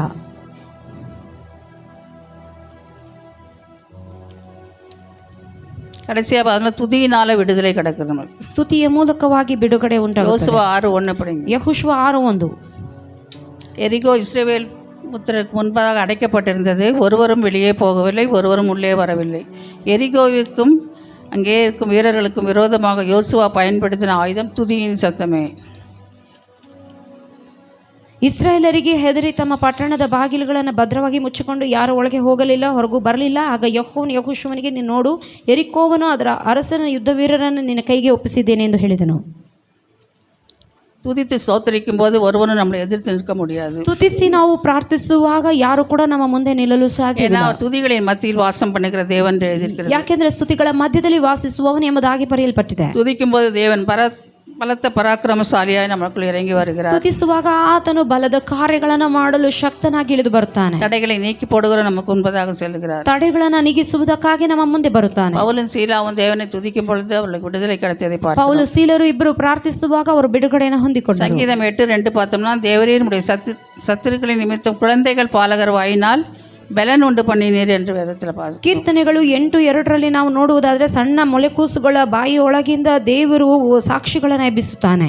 இருளின் ஆதிக்கத்திலிருந்து சத்துக்களுடைய வல்லமையிலிருந்து நமக்கு ஜெயத்தை தருகிற துதி ஒரு வல்லமையான பேராயுதம். ಕತ್ತಲೆಯ ಬಲದಿಂದ ಸೈತಾನನ ಎಲ್ಲ ಆಧಿಪತ್ಯದಿಂದ ದೇವರು ಸ್ತುತಿಯ ಮೂಲಕವಾಗಿ ಬಿಡುಗಡೆ ಮಾಡಲಿಕ್ಕೆ ಸಾಧ್ಯ. துதியிலே வல்லமை உண்டு, ಸ್ತುತಿಯಲ್ಲಿ ಬಲ ಉಂಟು, துதியிலே பலன் உண்டு. ಸ್ತುತಿಯಲ್ಲಿ ಬಲ ಉಂಟು. சேனைகளின் கர்த்தர் பரிசுத்தர் பரிசுத்தர் என்று துதிக்கும் போது தேவாலಯ ಸೇನಾಧೀಶ್ವರನಾದ ಯೆಹೋವನು ಪರಿಶುದ್ಧನು ಪರಿಶುದ್ಧನು ಎಂಬುದಾಗಿ ಕರೆಯಲ್ಪಟ್ಟಿದೆ. இதெல்லாம் நம்ம துதிக்கு விடுதலையின் அபிஷேகத்துக்கு கர்த்தர் நமக்கு கொடுக்கிற ஆயுதங்கள். ಸೊ ಈ ರೀತಿಯಾಗಿ ನಾವು ಸ್ತುತಿಸುವಾಗ ದೇವರು ನಮಗೆ ಸ್ತುತಿಯ ಮೂಲಕವಾಗಿ ಕೊಡುವಂತ ಆಯುಧಗಳಾಗಿವೆ. கர்த்தர் நம்மளுக்கு எவ்வளவு காரியங்களை கொடுத்திருக்கும் போது நம்ம எதற்கும் பயப்பட வேண்டியது. ಕರ್ತನು ನಮಗೆ ಅನೇಕ ಕಾರ್ಯಗಳನ್ನು ಕೊಟ್ಟಿರುವಾಗ ಯಾವುದನ್ನು ನೋಡಿ ಹೆದರಬೇಕಾಗಿಲ್ಲ. உங்களுக்கு எந்த பிரச்சனைகளா இருந்தாலும் நம்ம அந்த நேரத்தில் துதிக்கும் பொழுது கர்த்தர் நம்மளுக்கு விடுதலை கொடுக்க வல்லவராக. ನಿಮಗೆ ಎಂತಹ ಸಮಸ್ಯೆ ಆಗಿದ್ರು ನೀವು ಸ್ತುತಿಸುವಾಗ ಆ ಸಮಸ್ಯೆಗಳ ಮೂಲಕವಾಗಿ ಬಿಡುಗಡೆಯನ್ನು ಕಾಣುತ್ತೀರಾ. கர்த்தர் நம்மளுக்கு எல்லாவற்றையும் செய்ய வல்லமை உள்ளவராக. ಕರ್ತನು ಎಲ್ಲವನ್ನ ಮಾಡಲಿಕ್ಕೆ ಶಕ್ತನಾಗಿದ್ದಾನೆ.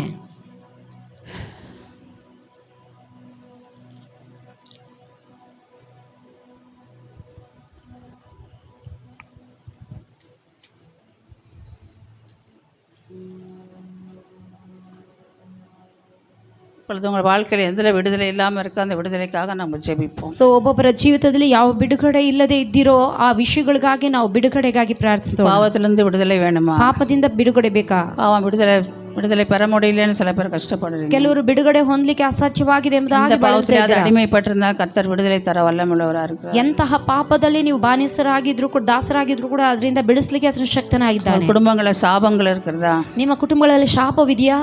தொடர்ந்து சாபத்தில் பாதிக்கப்பட்டிருக்கீங்களா? ಸತತವಾಗಿ ಶಾಪಕ್ಕೆ ನೀವು ಬಾಧಿಸಲ್ಪಟ್ಟಿದ್ದೀರಾ? கடன் பிரச்சனையிலிருந்து விடுதலை ஆகாமல் இருக்கிறீங்களா? ಸಾಲದ ಬಾಧೆಯಿಂದ ಬಿಡುಗಡೆ ಹೊಂದಲಾಗದೇ ಇದ್ದೀರಾ? வியாதி உங்களை கொடுமைப்படுத்துகிறது. ವ್ಯಾಧಿಯು ನಿಮ್ಮನ್ನ ಬಾಧಿಸುತ್ತಾ ಇದೆಯಾ? மருந்து மாத்திரைகள் சாப்பிட்டு விடுதலை இல்லையா? ಔಷಧಿಗಳನ್ನ ಕುಡಿದು ಕೂಡ ಅದು ನಿಮ್ಮನ್ನ ಗುಣಪಡಿಸದೇ ಇದೆಯಾ? வேற எந்த பிரச்சனைகள் இருந்தாலும் கர்த்தர் விடுதலை கொடுக்க வல்லமை உள்ளவராக ಈ இருக்கிறார். ರೀತಿಯಾಗಿ ಎಂತ ಪರಿಸ್ಥಿತಿಗಳಾಗಿದ್ದರೂ ಕೂಡ ದೇವರು ಬಿಡಿಸಲು அவர் விடுதலை நாயகன். ಆತನು ಬಿಡುಗಡೆಯನ್ನಾಗಿದ್ದಾನೆ. இப்பொழுது எழுந்து நில்லுங்க, உங்களுக்காக ಎಲ್ಲರೂ ಎದ್ದು ನಿಂತುಕೊಳ್ಳಿ, ನಾನು ನಿಮಗೋಸ್ಕರ ಪ್ರಾರ್ಥಿಸುತ್ತೇನೆ.